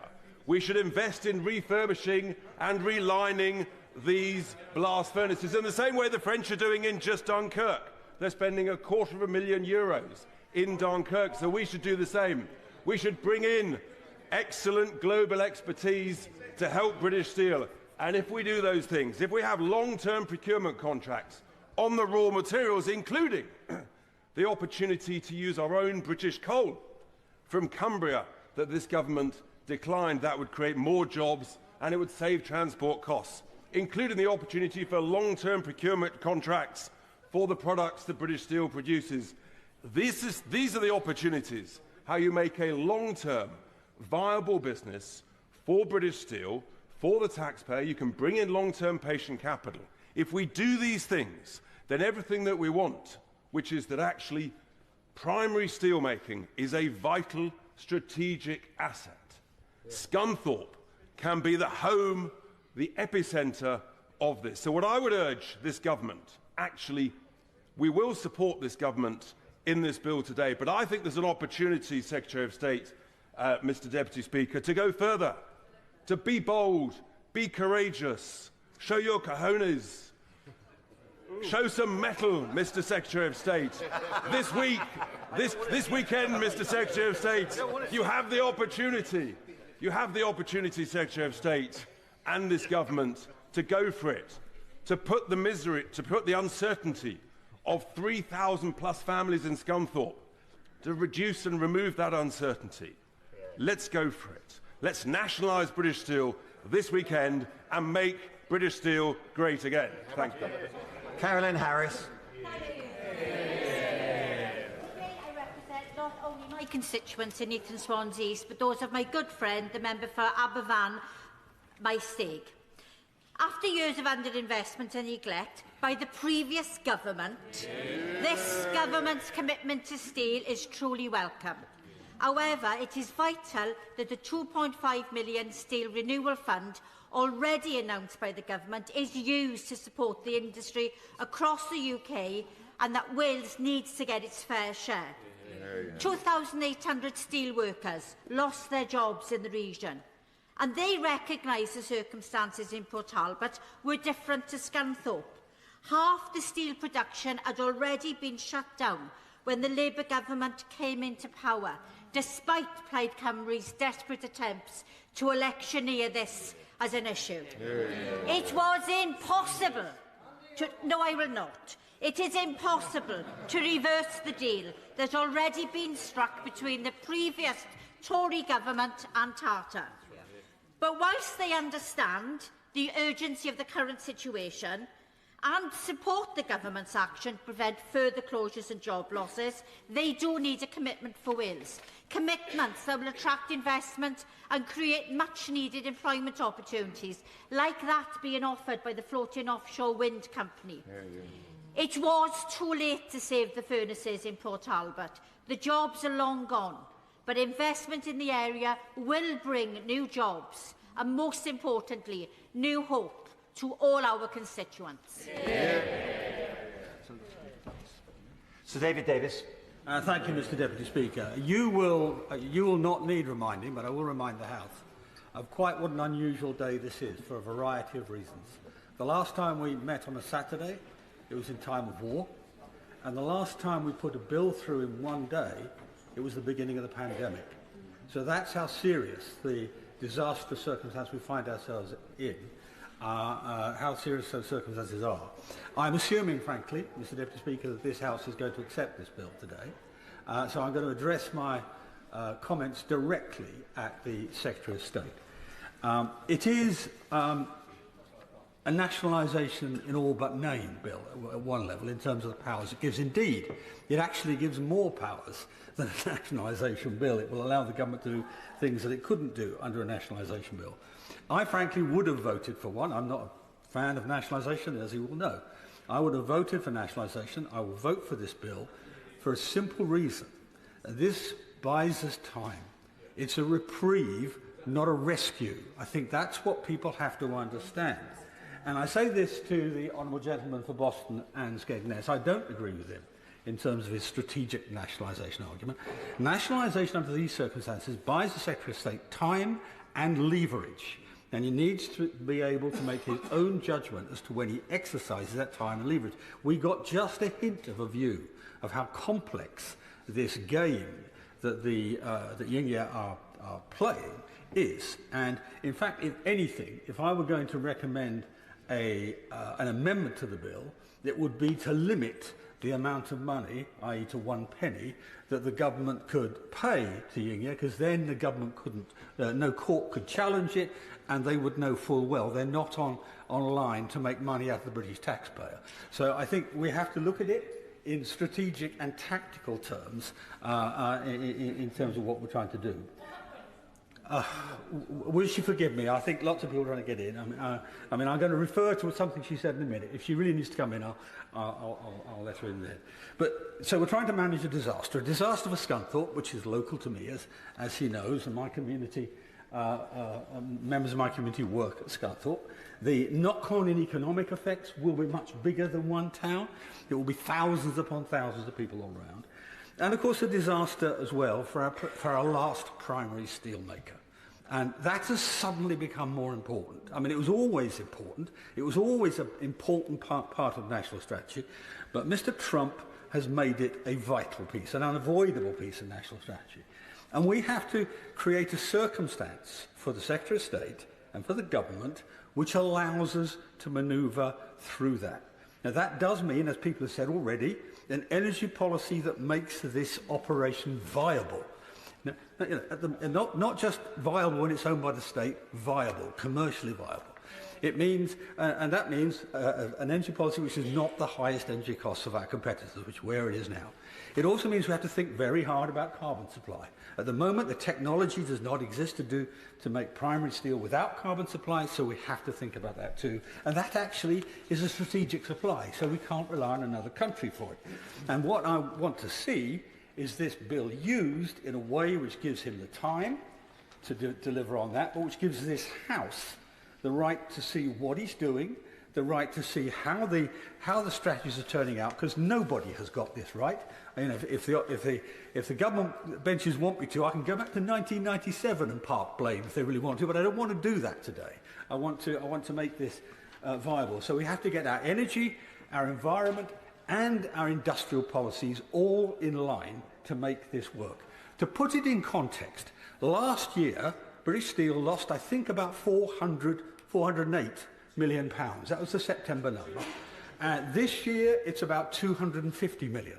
Neither of them are small amounts of money, and the Treasury would shut down an operation if we just left something like that inside the government for very long.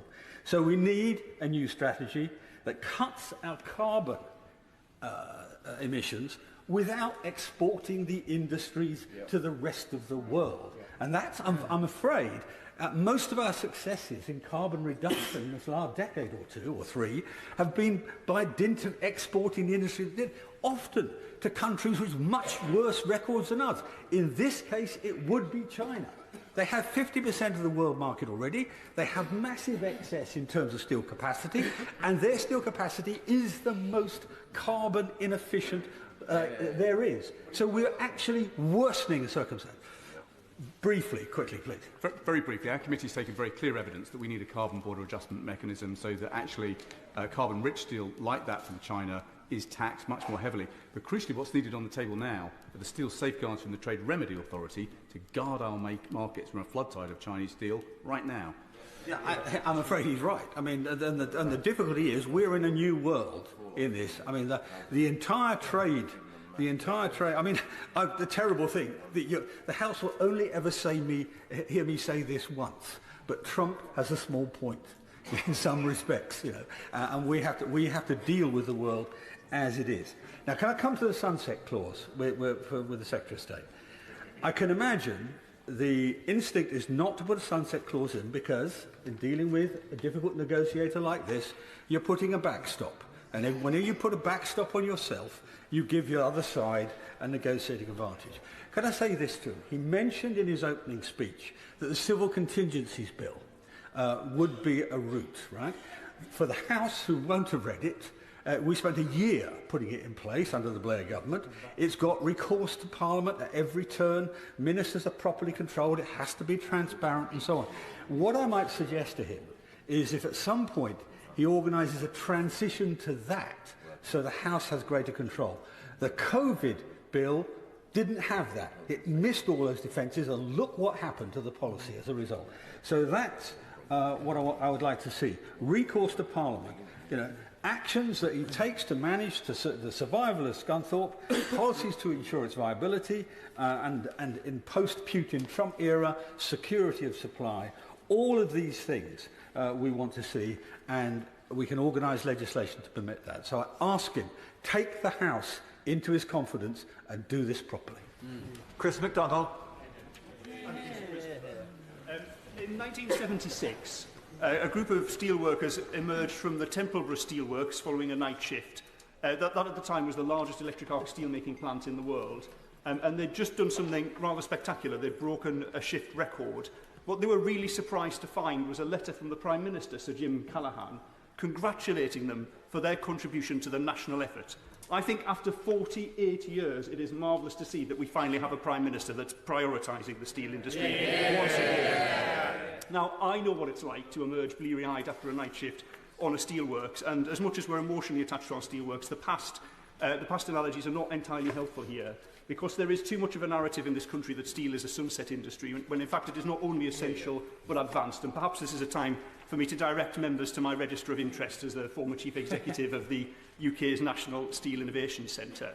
And a lot of that innovation is embedded in our facility in Scunthorpe. Advanced high-speed rail from the rail mail rods that are drawn down to wire the thickness of a human hair, produced to pharmaceutical levels of precision. The beam mill in Teesside, one of a handful of plants capable of producing large-scale beams that have built buildings from Hong Kong through to the west coast of the USA. And of course, the Skinning Grove works as well, that produces the tines for yellow goods for Caterpillar that move directly into that factory.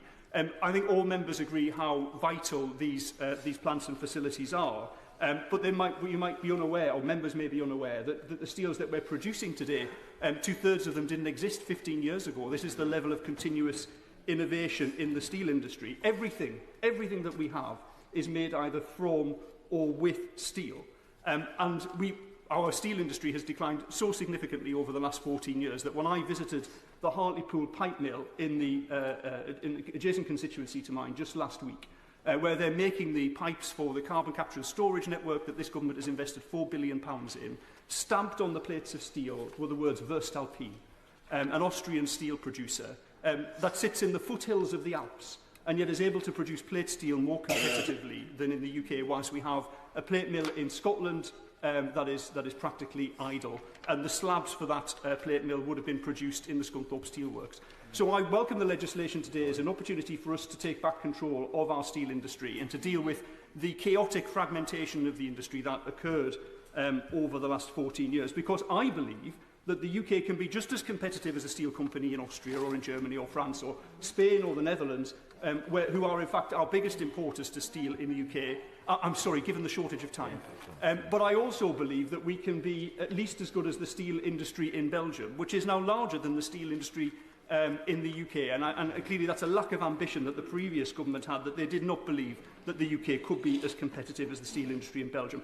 I'm sorry, I'm not going to give way simply because there is a lack of time. I feel it is also important to correct the record for a number of comments that have been made earlier. The member for Boston and Skegness and others referred to the call from the West Cumbria mine. I must inform the House the management of British Steel have ruled this call out on the grounds of quality. The sulphur levels are too high. I'd be quite happy to talk to him about steel desulfurisation in the tea room later, if he would care to join me to do that.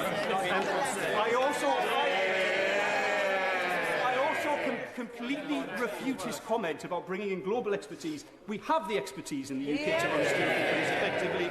And again, I'd be happy to introduce him to people who could do that if he wishes to know. It's important when considering the market as well to remember that the steel market globally is not a free market. This is why governments work together. In the USA, the government uses tariffs and they blocked a merger between Nippon Steel and US Steel. The French government traditionally used procurement. The German government subsidised their steel industry with energy prices. The Chinese government gave cash. It is really important to recognise that steel companies do not compete in a free market. And if we ask our steel companies to do that, we're asking them to compete with national governments overseas. And we're letting national governments overseas set our steel policy, our industrial policy, and fundamentally our defence policy as well. And I think that that's unacceptable. We need to recognise that the corporate interest of a company is not the same as the national interest of the UK. The Secretary of State has recognised that today and shown real leadership on this. But finally, I want to reserve my last remarks for the steelworkers in Scunthorpe. I worked in Scunthorpe for a time, both at the ironworks and the steelworks. So the steelworkers in Scunthorpe, I know exactly the pain that you're going through, and I'm sure that they will be relieved by the words of the Secretary of State. We all think very fondly of the four blast furnaces, the four queens in Scunthorpe, Bessie, Vicky, Mary and Annie. But ultimately, I think we all recognise that their time has come, and whilst they will be nursed into their ultimate retirement, we look forward to regenerating the steel industry in Scunthorpe and around the UK with the most modern, most efficient, most high-productive steel plants, just as the last Labour government did when they nationalised the steel industry for the second time in 1967. So good that we nationalised it twice. Well, this time we can work together, hopefully, with the industry to create a world-leading steel industry of the future. Thank you. Stephen Flynn. Thank you, Mr Deputy Speaker. And it's a privilege to follow such an impressive speech from the member opposite. I'm sure his constituents will be incredibly impressed at his knowledge of this particular issue. I also want to be not just kind to him, but also to the Secretary of State. Once again, this is becoming a habit that I want to break, but certainly his sincerity today cannot be doubted. And if there's one person who could probably be afforded the executive powers within this bill with an element of trust, it is probably himself. However, there are some topics that haven't been touched upon in a huge amount of detail today. I will touch upon them very briefly now, whether that's tariffs, whether that's competition, whether that's in relation to energy prices. We need to not forget the fundamentals of why there is such a challenging position facing the steel industry. But there's also one other hugely important issue which has not been discussed at any length in this chamber today, and notwithstanding the future contribution, I imagine, from the member for Alloa and Grangemouth, it's something which isn't going to pass the lips of any other members in this House, which is, of course, the situation in Grangemouth. And I say the situation in Grangemouth with an element of despair, because we all know that there are hundreds of people who are on the brink of losing their jobs. And the similarities are astounding. We have PetroChina on one hand, and we have a Chinese company in Scunthorpe in the other. We have a Chinese company in Scunthorpe saying that there's losses of around £700,000. We have a Chinese company at Grangemouth saying losses of around £500,000. We have a cracker in Grangemouth, which has been deemed not to be useful anymore. And we, of course, have blast furnaces in Scunthorpe, which are categorised in the same manner. All of us need to be conscious of those comparisons. And I say that on the basis that whilst the Secretary of State is right to say that this is important for jobs in Scunthorpe, this is right for the communities in Scunthorpe, and this is right for Westminster's national UK-wide interest, is it not the case that is important to the workers in Grangemouth? Is it not the case that it is important to the communities in Grangemouth? And is it not the case that it is in Scotland's national interest that Grangemouth is protected? I'm afraid I'm not going to give way, because we know that we are all constrained for time, in the same way that members opposite will not be taking interventions going forward either. The answer that is put forward earlier by the Secretary of State to myself was that £200 million through the National Wealth Fund has been put forward. But each and every one of us knows that is not within the gift of the Prime Minister nor the Secretary of State to dictate, and it's ultimately going to be reliant upon the private sector coming forward with a proposal. Indeed, evidence which was given to us at the Scottish Affairs Committee just last week from EY, who've done the Project Willow report, were quite clear in their observations at the fact that ultimately there's going to be no progress by 2030 at the earliest. That is simply not good enough, because whilst the government mobilises every effort to save British steel, it allows Grangemouth to fall on the back burner. And the honourable member for Ayrshire earlier, Mr Deputy Speaker, referenced the fact of industrial strategies. Well, of course, what he seems to forget in that context is that energy is a reserved matter for this United Kingdom government, something which the Secretary of State is all too familiar with, given our previous roles in this here House.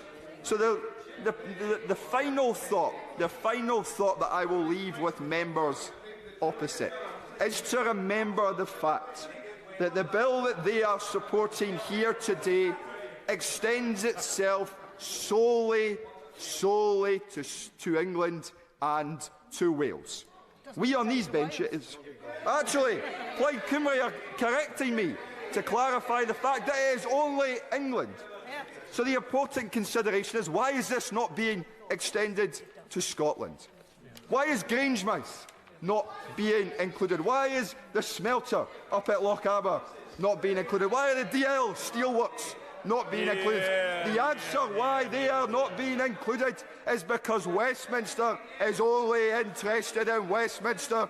It is not interested in Scotland, and I will not be shouted down by the members opposite, because they need to hear the truth. Scotland's interests matter, and the people of Scotland are watching. The picture. Thank you, Mr Deputy Speaker. Let me, thank you. And let me bring it back to the act that we are here to debate today specifically. So we have heard about a number of data, statistics, information, the finances and the commercials associated with the importance of British steel to our defence industry going forward and our national security, the importance in terms of energy and resilience, the importance in terms of the infrastructure that we need to build to give us the growth in this country that we can feed back in and inject into our public services that so need it. But of course, the big thing here is about the 3,700 jobs, and I represent here today the voice of my residents in the Isle of Axholme and those that live in neighbouring towns and in Scunthorpe who are feeling it today and are listening to every single word that we say. And I have to say, the risk to them and the impact to them and the personal impact is unquantifiable, and it's that I want to talk about today. So I spoke to Richard yesterday. Richard is fifth-generation worker at Scunthorpe. He's recently finished there. He said this is about the individual, it's about the families, it's about the colleagues, and it is about the town and their friends. This is about the identity. And he described it as this. He said Scunthorpe and British Steel is the beating heart of the area. And over the last few years, that beating heart has started to slow. And as it's slowed, and as it's done in the last couple of weeks, every time it skips a beat, people hold their breath. They are anxious, they are scared, they are frightened, and with every loss of that beating heart, people lose hope. And we cannot let people lose hope. And he says to us today that we need to come together and we need to pick up a community defibrillator. We need to take it there and we need to give it the injection of pace that it needs, and we need to make sure that we stimulate that heart going forwards for all the generations in the future. And we have the opportunity today to take this act, to take control and to start to make that happen. We can turn British Steel, primary steel, virgin steel, which is vital for all of those things that we talked about today, and we can make that a treasure, and not just a treasure, but a national treasure. And that is exactly why we need to move this on today. Thank you. David Chadwick. Thank you, Mr. Chairman. Last year, the government said that it would introduce a new steel strategy that would create more well-paid jobs in the places where they are most needed. Well, following last year's closures of the blast furnaces at Port Talbot, many of my constituents have lost their jobs or seen their incomes fall. That includes the thousands of workers who are laid off at the plant itself, but also includes those further down the supply chain, including haulage drivers and payroll clerks, providing services to the 2,000 local businesses that have been impacted by that closure. The closure of Port Talbot's blast furnaces started an economic contraction in South Wales that is still underway. Many highly skilled workers, particularly welders, are leaving South Wales in search of opportunities elsewhere. And it's rubbing salt in the wounds for the people of Port Talbot to now hear the government acknowledge the importance of primary steel production as a strategic national asset. Mr. Speaker, I must ask, where was this urgency when Welsh steel communities were crying out for support? When Tata Steel announced over 2,800 job losses in Port Talbot last year, the largest steelworks in the country, a key strategic asset, the manufacturing heart of South Wales, there was no recall of Parliament, no Saturday sitting, no emergency legislation, and no rapid mobilisation of government to save the day.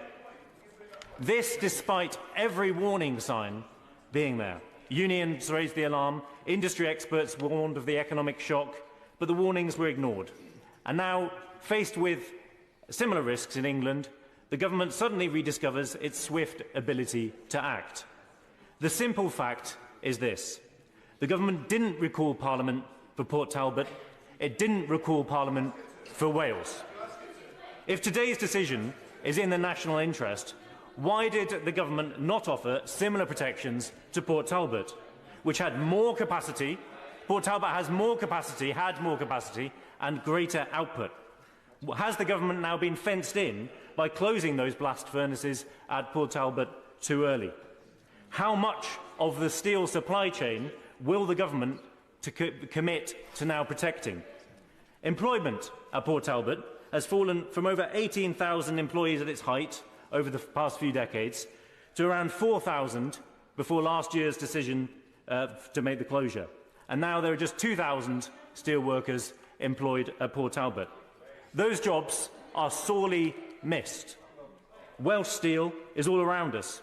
Port Talbot once produced the steel used in everyday products like Heinz baked beans tins. So it's right, absolutely right, that we're acknowledging now the importance of domestically produced steel. Communities that once powered the UK's growth, particularly the Swansea Valley, the Neath Valley and Port Talbot and my stake, now face an economic reckoning with far too little urgency from this government in return. And it's personal to many of us from South Wales, Mr. Speaker. My grandfather worked in the blast furnaces at Port Talbot Steelworks, and like many others, it gave him the opportunity to set up his own business, in his case, a waste management company. And that's what's really at risk now, and that's what's really withering away in South Wales. It's not just the jobs on the steelworks floor, but that entire network of small businesses, tradespeople and suppliers that rely on the steel industry's presence in our communities. We know that for every steel worker made redundant, up to 3 or 4 local jobs are at risk of disappearing. And the message from Westminster has been clear. When crisis hits in Wales, it's tolerated. When it hits elsewhere, it becomes a national emergency. Mr. Speaker, we cannot go on like this. Steel is strategic. It is critical for our national resilience, and it matters just as much in South Wales as anywhere else. This government's failure to act swiftly in Wales, to consult transparently with workers, to invest in a serious and just transition, has undermined confidence and left people in Port Talbot, Llanwern, Shotton and many others across Wales feeling abandoned. 2,800 jobs were lost at the blast furnaces alone, and many of those workers say they've simply been left behind. We've heard the Prime Minister over the past few days say he wants to take control of steel. Well, why didn't he say that when Welsh jobs were on the line? Why was Port Talbot not worth fighting for in the same way? We need a proper UK-wide industrial strategy, one that recognises the vital role of Welsh steel in our national economy, and most importantly, one that treats workers in every part of the UK with the same respect, urgency and seriousness. The steelworking communities of Wales have not forgot the silence that met their cries for help, and they will not accept a future where their communities are left behind. Lee Barron. Thank you, Mr. Deputy Speaker. And I have to say that some of the last contribution that we had and that we heard, frankly, should have been made at the time that the decisions were taking place. It shouldn't have waited until today. I can tell you that. And, Mr. Deputy Speaker, I want to start off by commending the Minister in relation to the way in which he has dealt with this issue, the way in which he has got us together today in order for us to discuss and debate this. And I think this idea that somehow we could have debated our negotiations as we was having them is frankly a little bit for the birds. Because what you don't do is debate your negotiating, because all you're doing then is telling who you're negotiating with what it is that you're going to the negotiating table for. It ain't done like that, and nor should it be done like that. And for those that have been moaning the fact that we've been recalled on a Saturday, well, all I'll say to you is this from these benches. You can recall me on any Saturday, at any time, and twice on a Sunday, if it means that we're going to save industries and save thousands and thousands of jobs. I'll be here every time that we do it, because some of us know what it's like.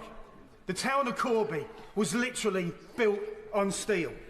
The people of Corby in East Northants know only too well what it's like to have its steelworks closed down and the devastation that befalls local communities. When Corby Steelworks was closed down, 14,000 people lost their jobs and unemployment levels rose to 30%. Corby in East Northants was once home to the largest steelworks in Europe, and today it still employs just shy of 500 people and still manufactures 250,000 tonnes per year of steel tubing. We would not be the place that we are without the steelworks that Corby once had, and we know the devastation of the impact these job losses would mean for the community of Scunthorpe. That is why this is the right thing to do. It's the right thing to do to ensure that we maintain steel-making capacity in the UK. In these increasingly uncertain times, we must maintain national security by having the ability to produce our own virgin steel. Keep all options open, but don't allow the blast furnaces to switch off, because once they're off, they're gone. And that's the problem in other parts of the country that should have been raised at those times. In any modern economy, with a central mission for growth, production of our own steel is crucial and will be at the heart of any future industrial strategy. I'm proud to be here today, I'm proud to support this today, and I'm proud to be here to secure a future for steel making in the UK. Duncan Smith. Can I I'll try and be brief and stay on the issue of this particular bill. I want to start by saying that we should focus, I think all of us, on the requirement to save the jobs of those some 3,500 people who have this threat hanging over them. In fact, as I understand it from my honourable friend, that 2,500 have already received redundancy notices and therefore are very worried at the moment, as they should be, and they will be. So our thoughts should be with them today, and coming in on Saturday is right if it saves their jobs, and I'm certainly prepared to vote for that.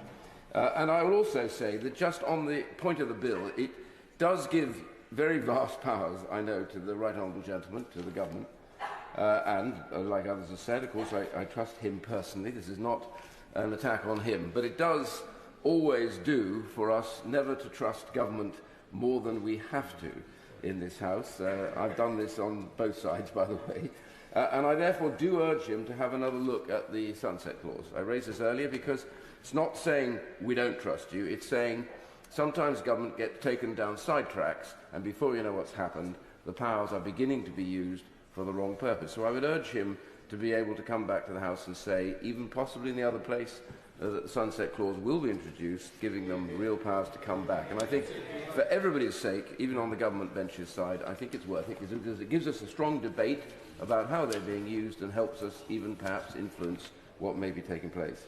The base for this debate today is quite clearly the massively changed needs that this country has, coming from our experience now of the thing that we never thought would happen, the Ukraine war, invasion of Ukraine by brutal Russia and by the need for weapons and arms on an unprecedented scale.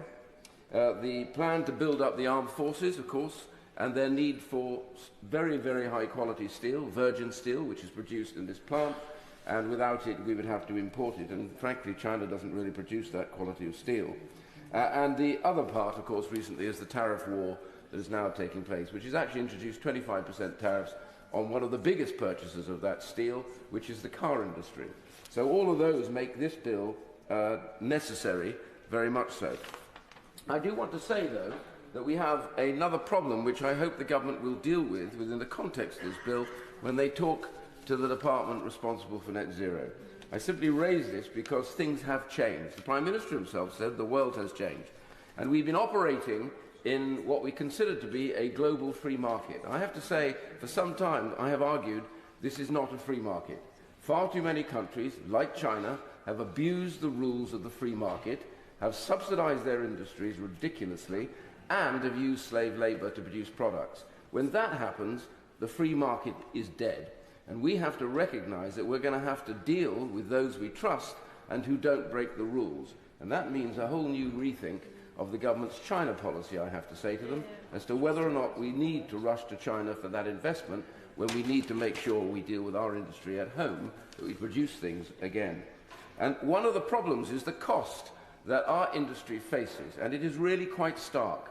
It's not just in competition with China, but even in Europe now, their costs are far less. And I'll just give a small list of this. In the case of dollars per megawatt hours, the UK's now are the highest in the world at $400 per megawatt hour. Germany, which is the highest in the rest of Europe, is at 250. And then you go through France and the others that are all lower at the moment in producing that energy, and that energy is critical when it comes to the steel industry. So that is one big issue the Minister has to deal with. By the way, China, in its subsidized and broken free market rules, is at $60 per megawatt hour. So there's no attempt for us to compete with them. What we have to say is they are not competitive at all. Exactly right, my honourable friend says. And the point I wanted to make here is very much that others are complaining about China right now. Countries in the Far East, like Vietnam and South Korea, are already accusing China of dumping. And what we have in China is something that's going to really hit us very hard and make the Minister's job, the Secretary of State's job, even worse. And that is very simply that China now itself is suffering from an overproduction of steel. Their own housing industry has gone static on them, and they were one of the biggest users of the steel produced by China.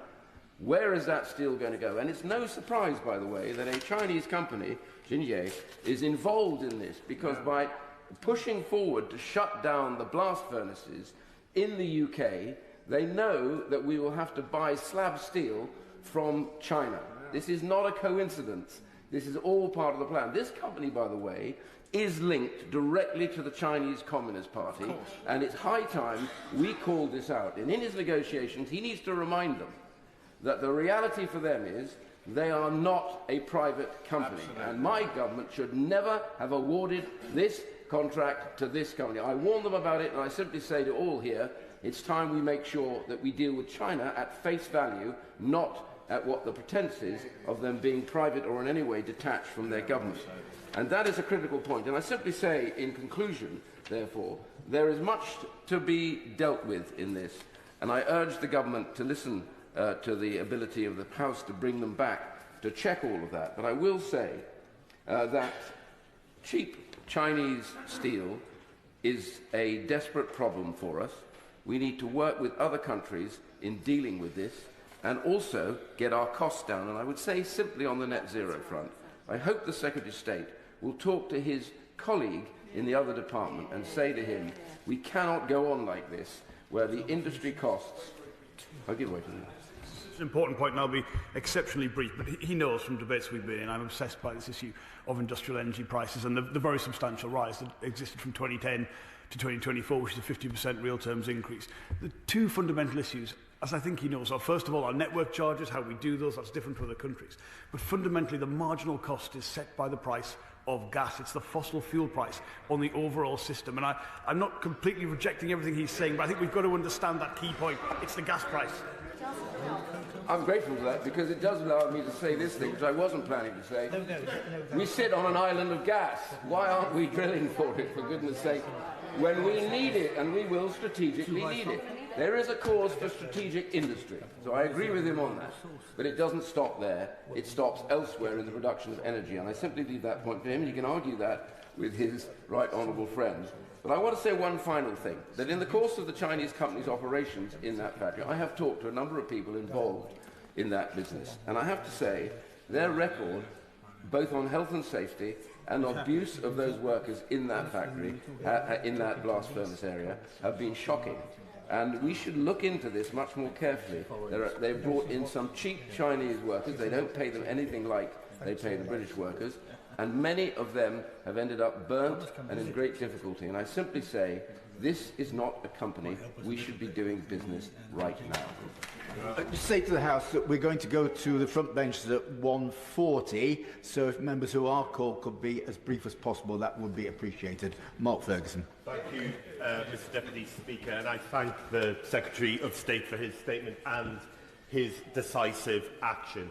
This will be a meaningful day for the people of Scunthorpe, and I know how important jobs in the steel industry are. Davy Roll, at the heart of my constituency, otherwise known as Union Electric Steel, has stood at the heart of Gateshead in our town centre for over 150 years. It is at risk of closure, and it is the only cast steel roll maker left in the country.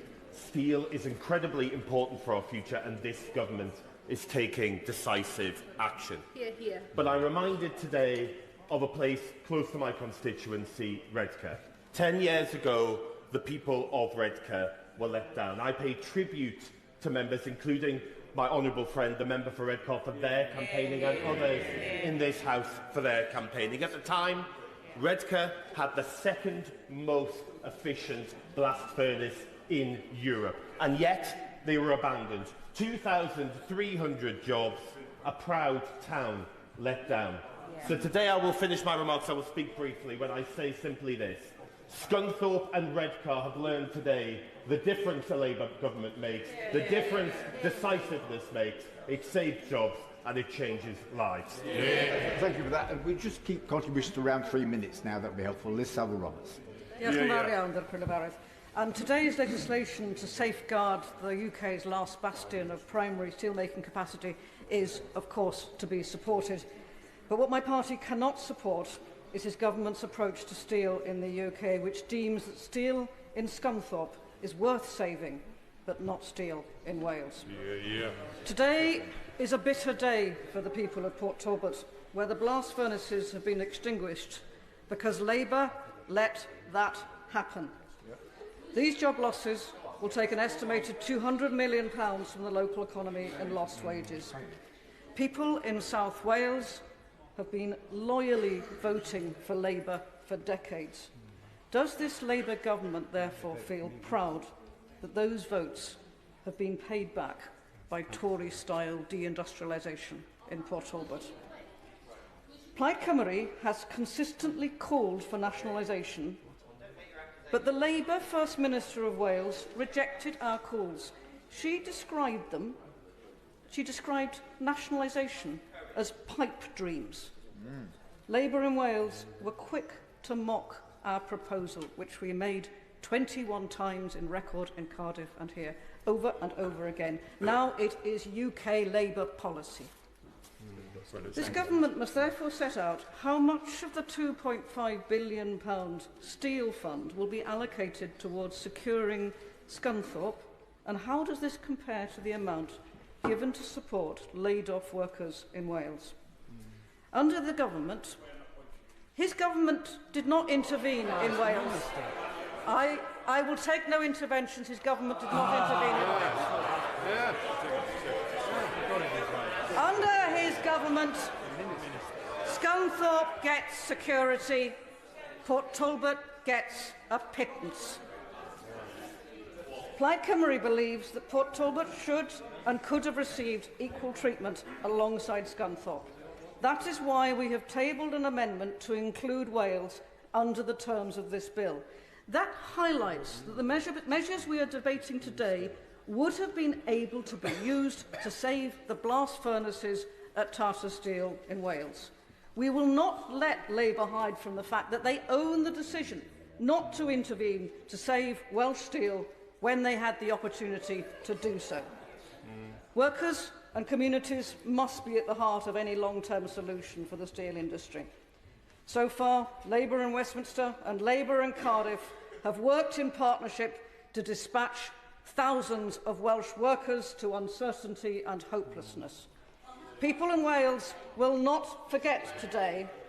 Today is a day of bitter, bitter disappointment for Port Talbot.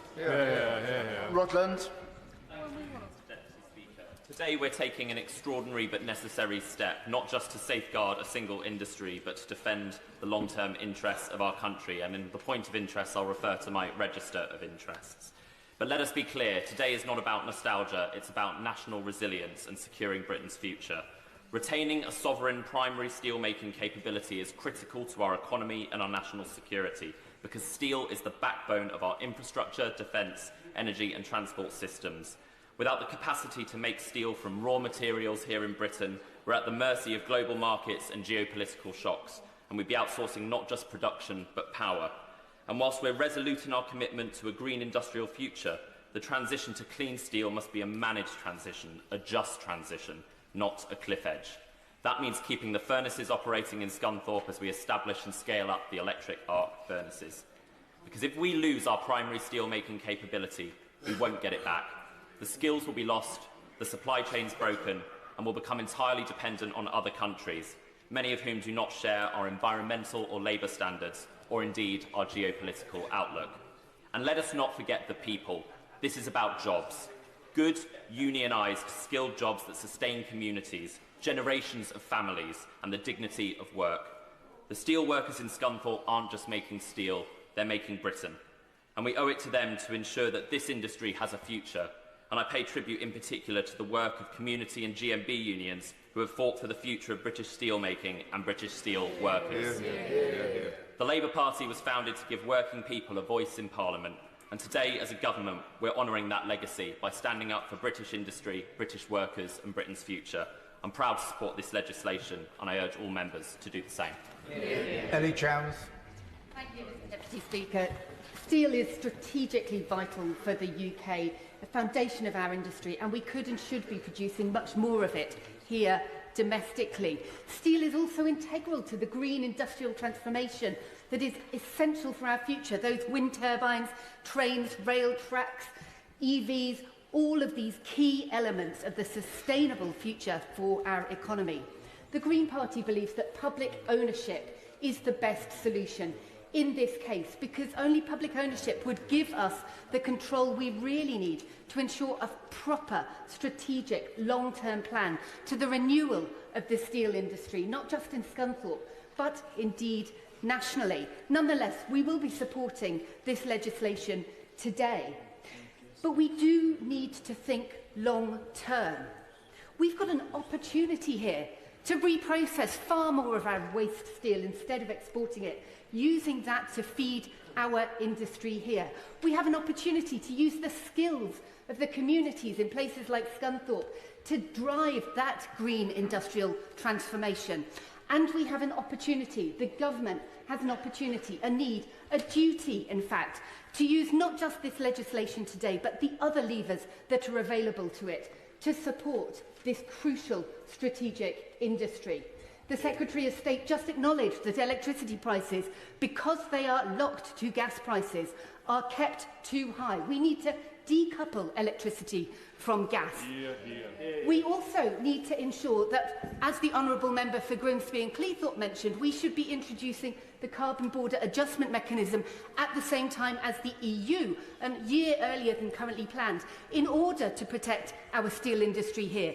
We should be making use of the anti-dumping mechanisms that we have and could have in order to protect against the dumping of steel that is sold on the global market at below cost price. And we should be using industrial policy and innovation policy to support the development of the innovations in the industry referred to by the honourable gentleman on the opposite benches, who clearly knows a great deal about the steel industry, that are going to be the future. We can't just patch up our old technology. We should be thinking to the future. What innovations do we need to produce clean, green steel as the foundation for that green industrial transformation? Thank you. David Smith. Thank you, Mr Deputy Speaker. 40 years ago in this place, the Conservative Minister of Trade and Industry said, and I quote, "I believe that privatisation will enable British Steel and its workforce to secure a firmly based competitive industry with a long-term future."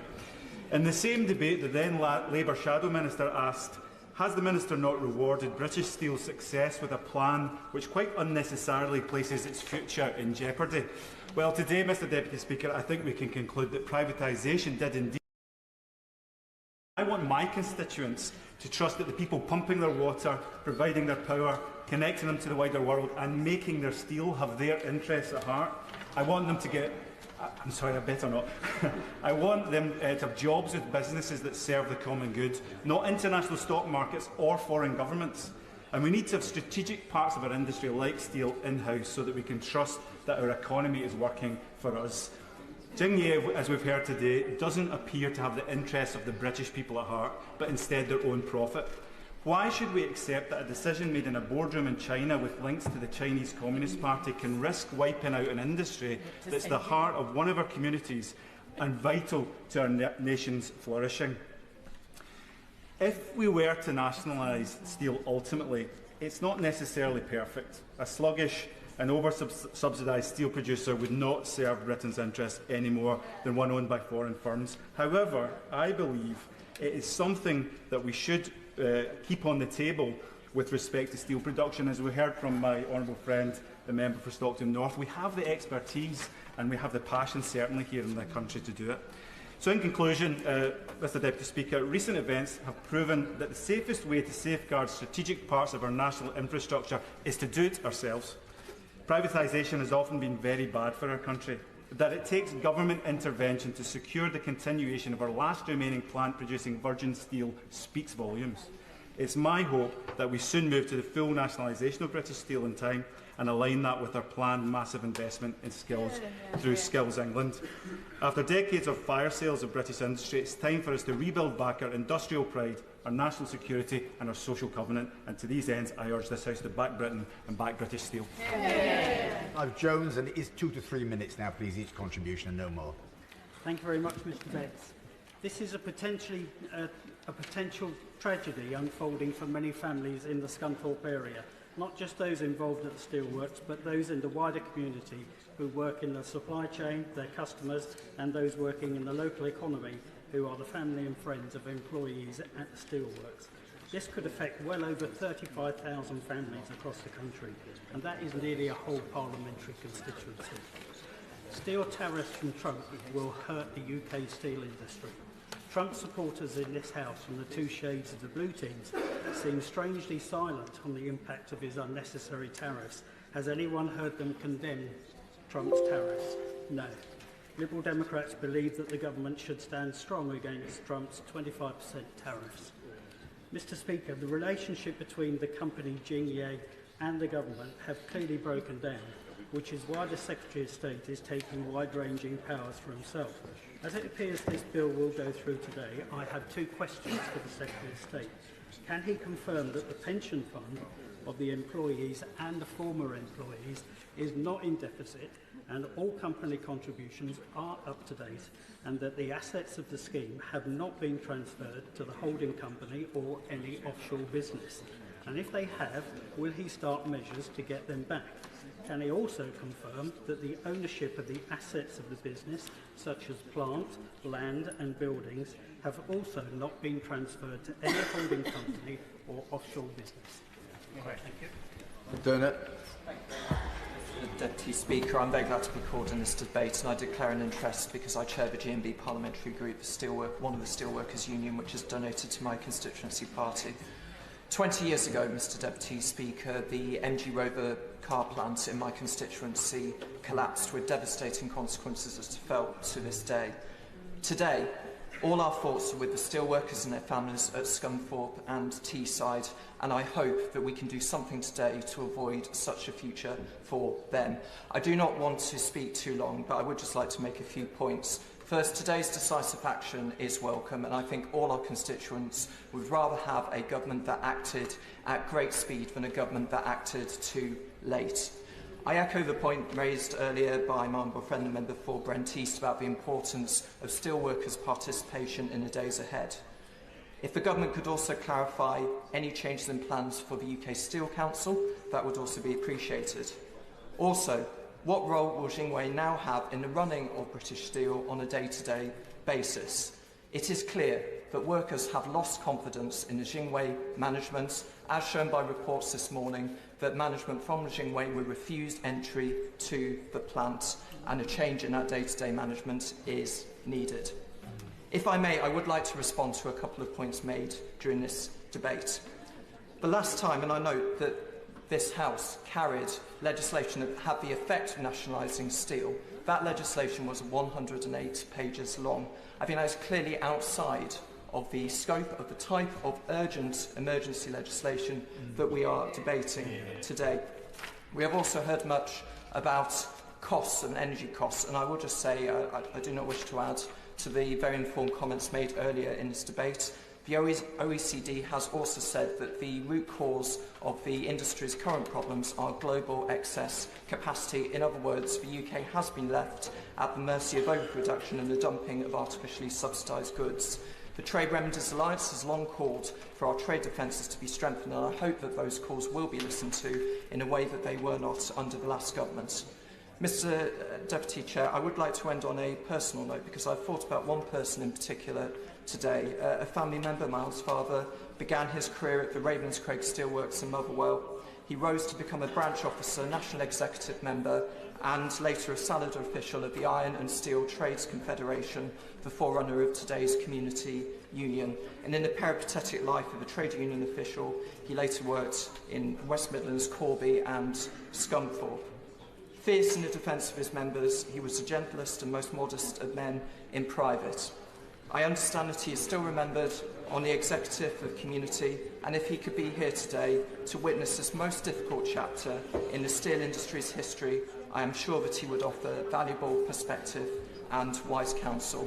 With your permission, I would like to record his name in the record of this place, Dick Knox. Right. Thank all members for help in being brief in the last few contributions, but fortunately this is now the final contribution to Jeremy Wright. Thank you very much, Mr Deputy Speaker. I'm grateful to you for calling me. I can accept that there is broad agreement in this place that we should take action here to preserve virgin steelmaking capability in the UK. But quite frankly, it is not enough for this House just to agree we should do something. It's our responsibility to look at the detail of what the government are proposing and decide whether it is properly targeted and appropriate for the task. There is not going to be a committee stage or a report stage in this bill. That's what the clock tells us. This is our only opportunity to look at the detail of the bill, and precious little of that, I'm afraid, has been done today. So let's just have a look at what powers the Secretary of State is going to be given as things probably will unfold by the end of today. The Secretary of State will have powers which apply to all steel manufacturers in England and Wales, not just the particular company over which he has specific concern. There will be shivers running down the spine, no doubt, at Tata Steel as well, because this bill applies to them. The Secretary of State can act, according to this bill, in order to instruct those companies to deal in specific ways with what are described as specified assets. And as I mentioned to him earlier on, that does not limit itself to blast furnaces or to anything else that's specifically required to generate virgin steel. The Secretary of State can give directions to ask and require a company to do pretty much anything that company could otherwise do, and if the company refuses to do it, then the government has powers to take control of assets, including powers to enter premises by force if necessary, and criminal penalties which can lead to imprisonment. These are very serious powers indeed, and this House, I'm afraid, is simply not being given the opportunity here to scrutinise them as they require. They also look suspiciously to me, by the way, like nationalisation, so perhaps it would be easier to call this thing what it really is. But one or two specifics just in the last minute or so. I do hope that the Secretary of State, for whom I have huge respect, and I suspect he has and he will think about some of the particular problems that this legislation is now going to throw up. The first is there is highly likely to be considerable controversy over whether or not a company in question is indeed complying with a government instruction. They are likely to argue this point. And as he's pointed out, we're dealing, in his particular concern, with a company that he does not trust, a company that he believes has acted in bad faith thus far. I have no reason to think, and neither does he, that they might not continue to do so, therefore. And the second point is that the Secretary of State is making himself responsible for claims against the company which arise from specific instructions given to it by the government. That's what the indemnity clause means. Now, in those circumstances, there is going to be a further dispute about whether the problem that's arisen has arisen because of what the government has told the company to do or something it has control over. As I said, he's giving two hands on the tiller here. That is going to store up headaches for the government. And I would urge him, despite the fact we've not had the chance to explore it today, to think very carefully about how the government protects itself and the taxpayer from those oncoming complexities. Opposition, Dame Harriet Bowen. Thank you very much, Mr. Efford, and can I add my thanks to everyone who... Mr. Betts, I beg your pardon, Mr. Betts. It's the unexpected joy of seeing you in the chair. But can I add my thanks to everyone who's enabled us to be here this afternoon. But the fact is, Mr. Betts, that this is a bungled way to do parliamentary legislation, following a bungled set of negotiations, and we are likely to end up with a bungled nationalisation. The Labour government have landed themselves in a steel crisis entirely of their own making. They have made poor decisions and they've let the unions dictate their actions. The fact is the union-led Labour government have bungled the whole negotiation, insisting on a Scunthorpe-only deal that is not viable. And frankly, the government should have seen this coming. In fact, instead of addressing it 16 days ago, when British Steel announced their plans to close the site and Parliament was sitting, their incompetence has led to this last-minute emergency recall of Parliament. It has been colleagues like my honourable friend, the member for Brigg and Immingham, the Teesside Mayor Ben Houchen, and Councillor Rob Waltham of North Lincolnshire Council, who've been warning about the issues at British Steel. But no, Labour ministers thought they knew better. And now the British public can see the government scrambling for a solution to a problem they created and could have resolved months ago. I give way to my honourable friend. Grateful to my honourable friend for giving way. The government gives itself powers in this bill to compensate steel undertakings, and yet the minister has told us nothing about the scale of that, the estimate of that. So while the Secretary of State tells the House that he has no trust and abiding faith in this company, he's also giving himself powers to give whatever sums he deems appropriate to this company. And do we not need more answers before we pass this today? I wholeheartedly endorse what my right honourable friend has said, because the fact is, and all the new members opposite should be made aware of this, that in the explanatory notes to this bill, which have only just been circulated to colleagues, it makes it very clear, and I'm hearing cries of shame from behind me, the financial implications of this bill. The bill ensures that there is no impact assessment on the finances of this country, and nothing has been prepared for this House while making this decision today. What we do know, Mr. Betts, is that this is a sticking plaster for a steel industry that has a government in opposition had years to come up with a plan and has led to dither and delay. Ultimately, nothing will change for UK steel until the government understands the damage unrealistic and impossible net zero by 2050 targets have on British business and industry. Now, we've heard a range of really excellent contributions from my colleagues on this side of the House. From the Father of the House, we heard an excellent exposition of the importance of this industry to his constituents in Lincolnshire and the impact of energy costs on the industry.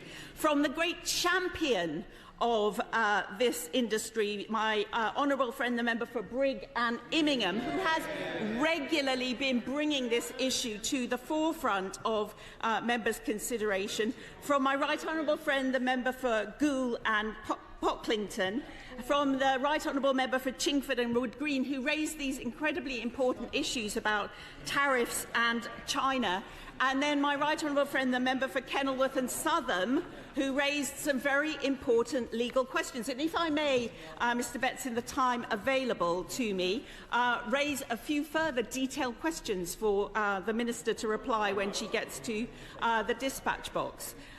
The Secretary of State has said that he does not want these powers indefinitely. So why will the benches opposite not back our amendment to implement a sunset clause on this bill? We've also heard from a range of voices in this debate about some of the territorial extent confusion in this legislation. If I look at the legislation itself, I can see that it makes it very clear in terms of territorial extent that it applies to England and Wales only. And yet, under the first clause, it says says the word England very clearly. And the other thing that I would like the Minister to make clear at the dispatch box is that if a new provider were to come into the UK and decide in either England or Wales to set up a new steel-making enterprise, would that new enterprise be covered by the provisions in the legislation today? Can the Minister also tell the House what the Attorney General has advised on compliance with international law, including Article 1, Protocol 1 of the ECHR, the World Trade Organization's subsidies agreement and the Trade and Cooperation Agreement, particularly with reference to state aid? Now, the Minister this morning was unable to tell the House how much this intervention will cost.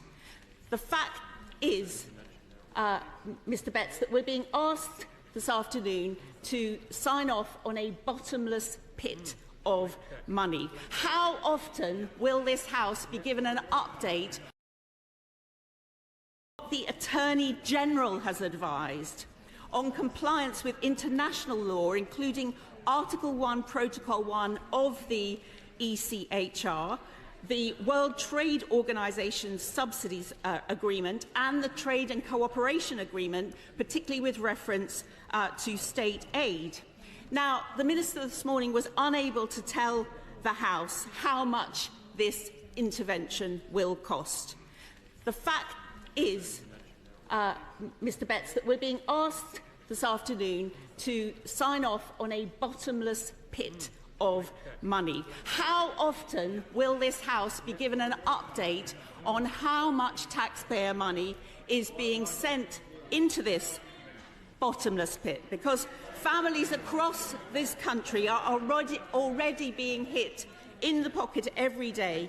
Can the Minister from the dispatch box give the House a ballpark? Are we talking about 100 million a year? Are we talking about a billion? Are we talking about more than a billion?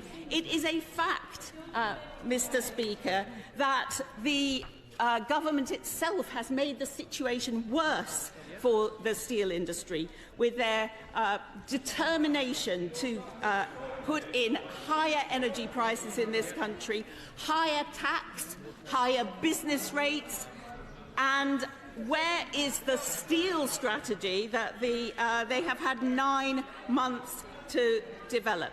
Because, Mr. Speaker, what we can say with certainty about today's legislation, this is no way to govern the country. And what we can see is that whenever Labour negotiates, Britain loses. We can see for ourselves that this is a government that is being controlled by events, and it is not in control of events.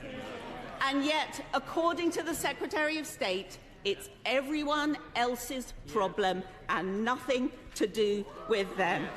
And, Mr. Speaker, this government has treated Parliament with disdain. We've had 9 months of dither and delay for these workers at Scunthorpe. When Labour negotiates, Britain loses. And I look forward to hearing the answers to all those questions from the Minister. Minister Surrey-Jones. Thank you, Mr. Speaker. Can I begin by thanking honourable members on all sides of the House, not just for participating in this debate, but for returning to this place in these exceptional circumstances. There seems some debate, but I think this is the 6th time since the Second World War that we have met on a Saturday, and only the 2nd time that the House has been recalled on a Saturday, the other time being during the Falklands War. Before I respond to the comments that I have made, I want to echo the point made by my right honourable friend, the Secretary of State, in his opening remarks. This government will never hesitate to protect our steel industry. And the thousands of steel workers in this country who built it. We always said, from the outset of our negotiations with Jingye, that we would keep every option on the table, that we would act in the national interest to protect jobs. UK forged steel built our railways, our bridges and our buildings. It is integral to our economy's future, just as much as it has been to our rich industrial past. That is why we need to pass this legislation today. Now, Mr. Speaker, I will try to address as many of the points raised as I can.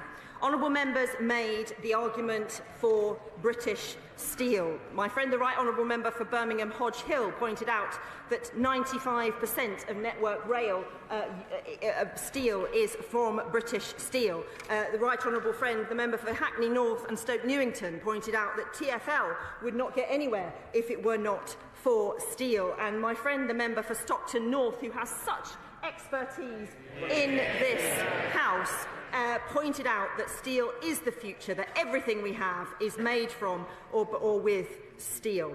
I can reassure the House that our plan for steel, the £2.5 billion that we committed to in the manifesto, will work to break down the trade barriers that we have on steel, to consider the new technologies that we can introduce, that will look at all of the new technologies that we need to put in place, and will look across the whole of the UK to make sure we are protecting steel everywhere.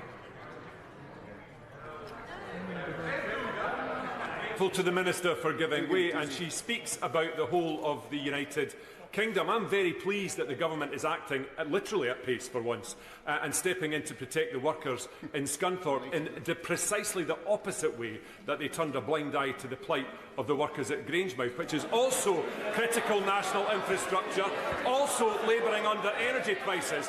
Why is it that it's one rule for industrial production in England and a different rule for industrial production in Scotland?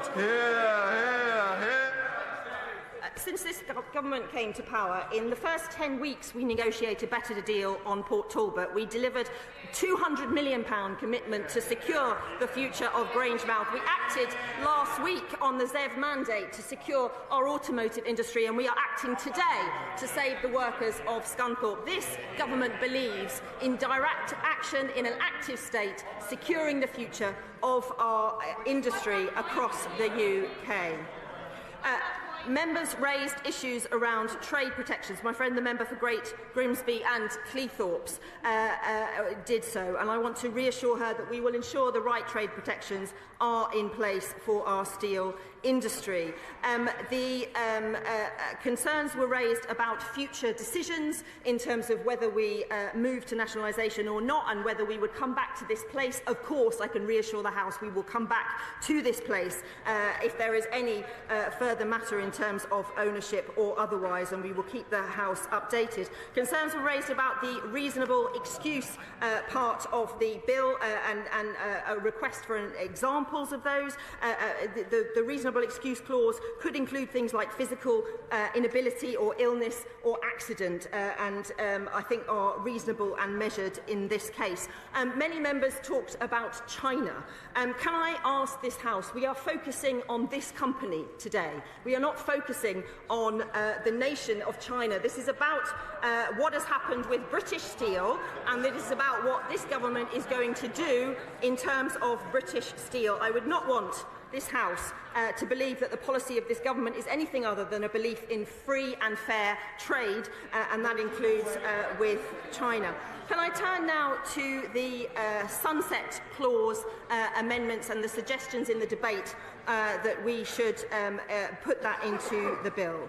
I want to reiterate what my honourable friend, the Secretary of State, explained in terms of the risk of a hard backstop reducing our leverage, and that was why we have not put a sunset clause in. However, I have heard, and we have heard, the House's concern on this front. So I can confirm we will repeal this legislation as quickly as we can.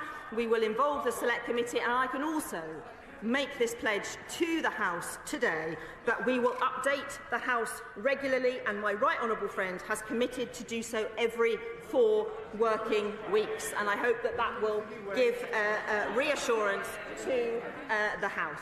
I will give First of all, can I welcome the actions of the government today? Can I thank her for all the hard work she's put in to get us to this place? Does she agree with me that our future industrial strategy must contain an extended section on government procurement for steel, so that British produced steel has a fair crack of the whip in the future? And I thank my honourable friend for that intervention, and of course he's right, procurement has a key role to play in our industrial strategy in steel and beyond, and of course we're working with colleagues in the Cabinet Office to ensure that is the case. The honourable member for Brigg and Immingham, who I speak to regularly on these issues, as does my honourable friend the Secretary of State. Point of order, Graham. Thank you, Mr. Speaker. It's reported that Jingi management have been turned away by workers and indeed the Humberside Police today. So can the Minister tell the House whether or not that is the policy of the government to bar Jingi management from going onto the premises?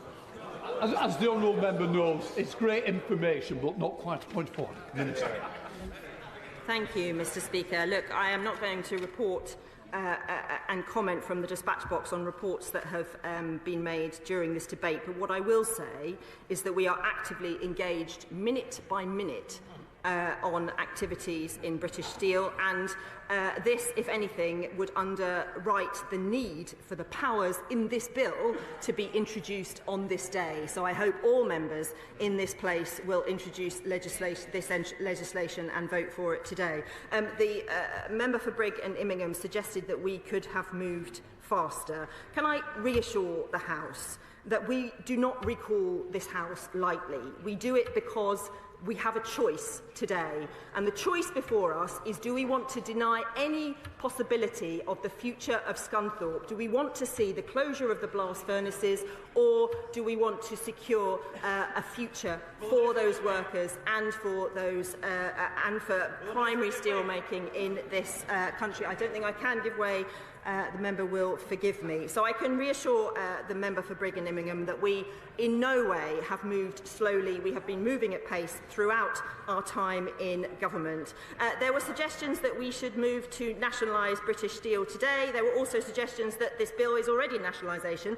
It is not nationalisation, and we are not moving to nationalise British Steel today. We are already taking very significant powers today that we do not underestimate, and this buys us time to have the leverage and the time we need to look at what must be done next. But we will act in the national interest, and as the Prime Minister said yesterday, nothing is off the table.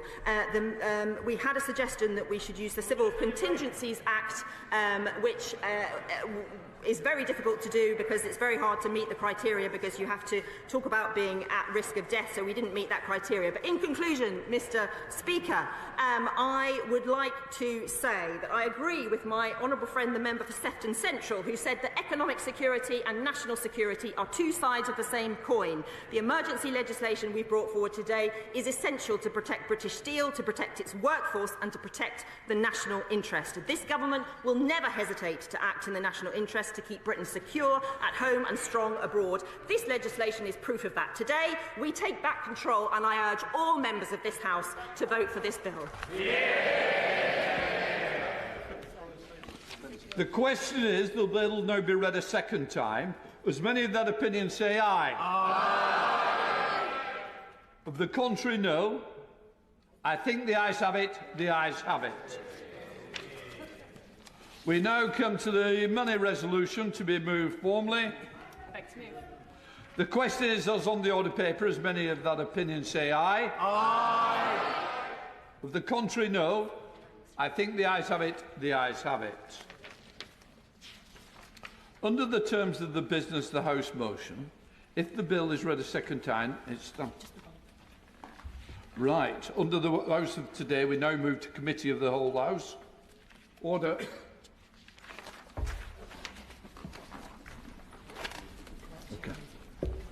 Steel Industry Special Measures Bill.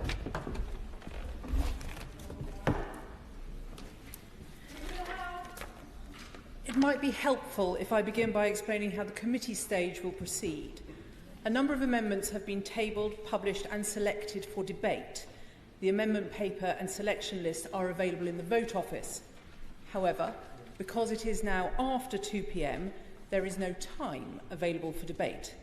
Amendments which are not debated are not subsequently selected for separate decision. Point of order, Alex Burkhardt. Thank you very much, Madam Deputy Speaker. It is obviously deeply regrettable that the government wasn't prepared for the eventualities that it's faced.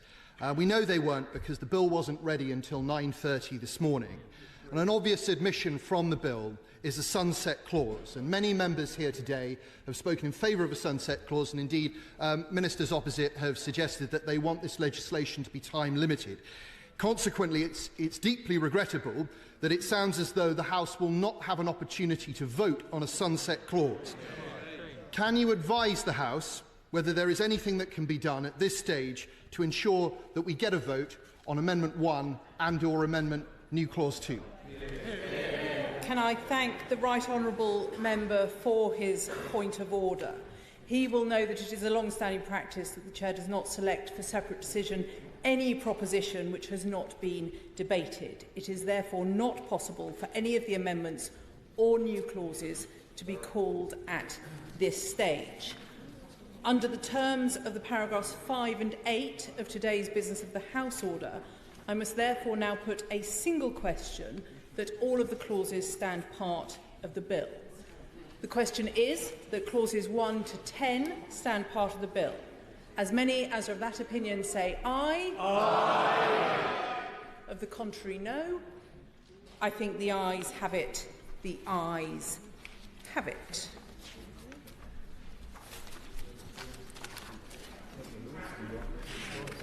Order. Whip to report. Oh, no. Order, order. That concludes the proceedings in committee. Amen.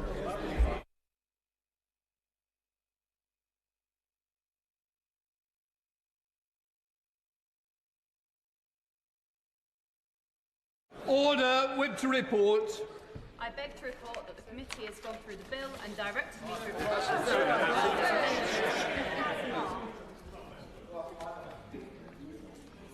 Under the order of the House today, I must put forthwith the question on third reading. The question is that the bill now be read a third time.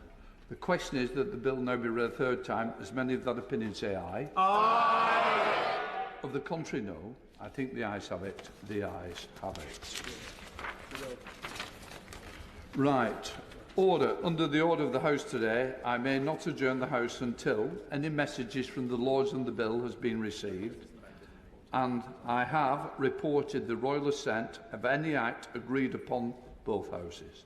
The House is accordingly suspended until the House has received a message from the House of Lords about the amendments to the bill, until the Speaker is able to signify royal assent. I will arrange for the division bells to ring for a message to appear on the annunciator a few minutes before the sitting is resumed. Order.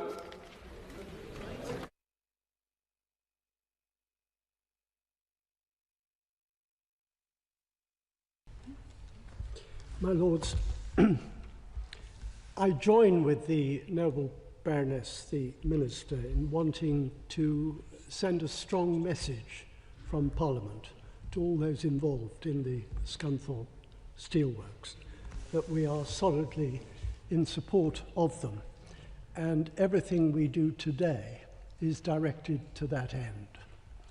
Turning to my amendment and the debate we've just had, I think Baroness Freeman made a very important point about civil servants being able to act in the name of the Secretary of State, and I think my noble friend Baroness Coffey confirmed that was the case. So at least we know where we are. I thank the noble Lord Fox very much indeed, because he and I have been working together on this as hard as we possibly can to find a way through, because we don't want to stop this action in its tracks, far from it. We just feel that Parliament, in particular the House of Lords, and the words of our Constitution Committee should not be disregarded. They have a right to stress the importance of sunset clauses. But I think, having heard this debate, I'm quite happy, following discussions through the usual channels, to indicate that I think that debate could be postponed until we know a little clearer where we are. And in 6 months' time, if indeed, as Lord Fox and Baroness Brinton have suggested, if indeed we are to have what I think Lord Fox referred to as a substantive debate, and the noble Baroness, the Minister, said further debate on the operation of this legislation, then I think we have made a great deal of progress. And the voice of this chamber has been heard, and I'm very pleased to have been able to speak in this debate. I just say to Lord Moylan that he and I still await the reply to the question he's posed, but no doubt the Baroness, the Minister, will write. Baroness Butler-Sloss, I don't think has had an answer to her point about force. I think that's something that we'll have to leave for another day. But it is a very important issue, because we shouldn't be giving powers in this Parliament to individuals to use force without clarifying exactly the circumstances in which they can be used. So I think, all in all, we've reached a reasonable conclusion, and I'm very grateful to the noble Baroness, the Minister, for having listened so carefully and taken to heart the concerns of this chamber about the need for this legislation to have an end date, but we'll return to that in the debate we will have in October on, as Lord Fox says, on a substantive motion. And in the meantime, I beg leave to withdraw my amendment. Is it your Lordship's pleasure this amendment be withdrawn? The amendment is by leave withdrawn. The question is that Clause 2 stand part of the bill. As many of that opinion will say content. Content. To the contrary, not content. The contents have it. In Clause 3, Amendment 2, Baroness Freeman. Not moved? Not moved. The question is that Clause 3 stand part of the bill. As many of that opinion will say content. Content. To the contrary, not content. The contents have it. The question is that Clauses 4 to 9 stand part of the bill en bloc. As many as are of that opinion will say content. Content. To the contrary, not content. The contents have it. After Clause 9, Amendment 3, Lord Hunt, not moved. Amendment 4, Baroness Coffey, not moved. Amendment 5, Lord Fox. My Lords, first of all, I thank Lord Hunt for his kind words, which I hadn't really expected. But mostly I wanted to thank, the government front bench and in particularly the Chief Whip for the constructive discussions we've had, which enabled the Minister to say the things that we hoped the Minister would say. I think the point here is we understand the need for flexibility, but we also understand the need for parliamentary scrutiny. And I hope between us, thanks to the flexibility and the scrutiny that we've been able to do over the last few hours, that we've got to that point. And on that basis, I beg leave to withdraw Amendment 5. Yeah. I should point out to the noble lord that his amendment has not been moved. I take it he does not wish to move it. Not moved. Amendment 5, not moved. The question is that Clause 10 stand part of the bill. As many as that opinion will say content. Content. To the contrary, not content. The contents have it. The question is that this be the title of the bill. As many as that opinion will say content. Content. To the contrary, not content. The contents have it. My Lords, that concludes the committee's proceedings on the bill. The House will now resume.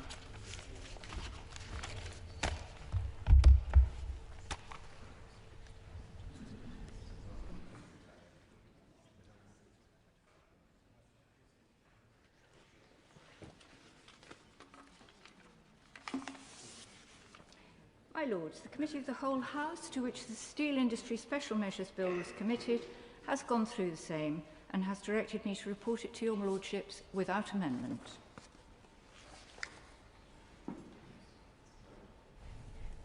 My Lords, I beg to move that this report be now received. The question is that this report be now received. As many of that opinion will say content. Content. To the contrary, not content. The contents have it.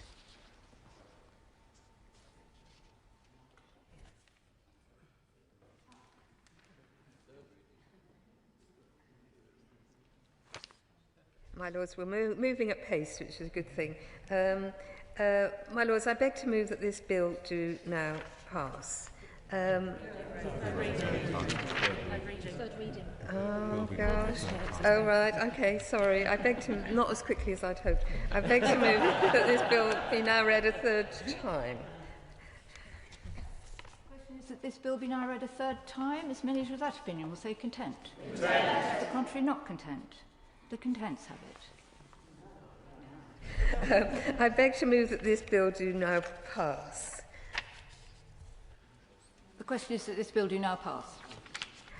My Lords, I remain grateful to all noble lords who have contributed to this process, and particularly for those noble lords who tabled amendments and those who've spoken in today's debates. The passing of this legislation isn't just needed to protect British Steel and its 3,500 employees. It's needed to protect the future of the UK steel industry, to forge the steel that's needed in our railways, our homes and our critical infrastructure. This is what's at stake here, which is why I'm grateful to all those who supported the government in its action today. Our decision to protect UK steel making now and long into the future is absolutely essential. We know that events like this are exceptionally rare, but the government would never have requested a reconvening of Parliament were it not absolutely necessary. The emergency legislation introduced to this House means the government will now be able to order the iron ore, coal and other raw materials needed to keep the blast furnaces at Scunthorpe running. I'm grateful to everyone who's played a part in getting this legislation over the line. This includes my noble friends, noble lords in this place, officials at the Department for Business and Trade, those in departments across governments who've worked on the bill, as well as the staff here on the estate, called in at incredibly short notice. It's thanks to all those efforts that we can protect UK steel making in this country and for years to come. I beg to move.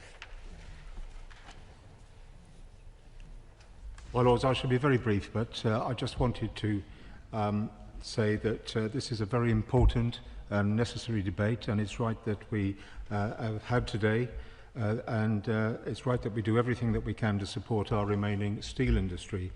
I've sadly witnessed the demise of this great industry in Wales, particularly South Wales, and so, as I say, we must do all that we can to protect Scunthorpe, and this emergency bill, of course, is intended to do just that.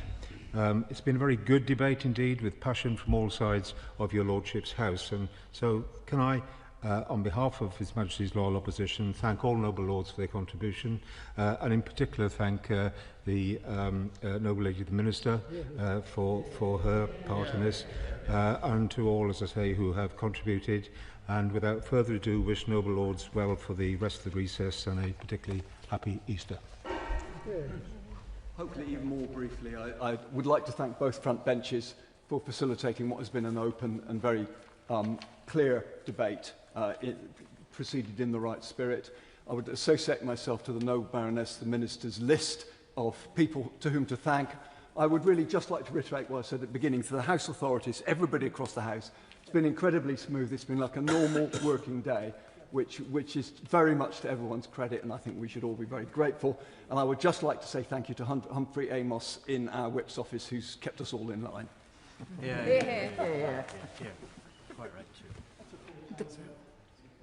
My Lords, the question is that this bill do now pass. As many as are of that opinion will say content. Content. To the contrary, not content. The contents have it. My Lords, I beg to move that the House do now adjourn during pleasure while we await royal assent. The question is that the House do now adjourn during pleasure. As many as are of that opinion will say content. Content. To the contrary, not content. The contents have it.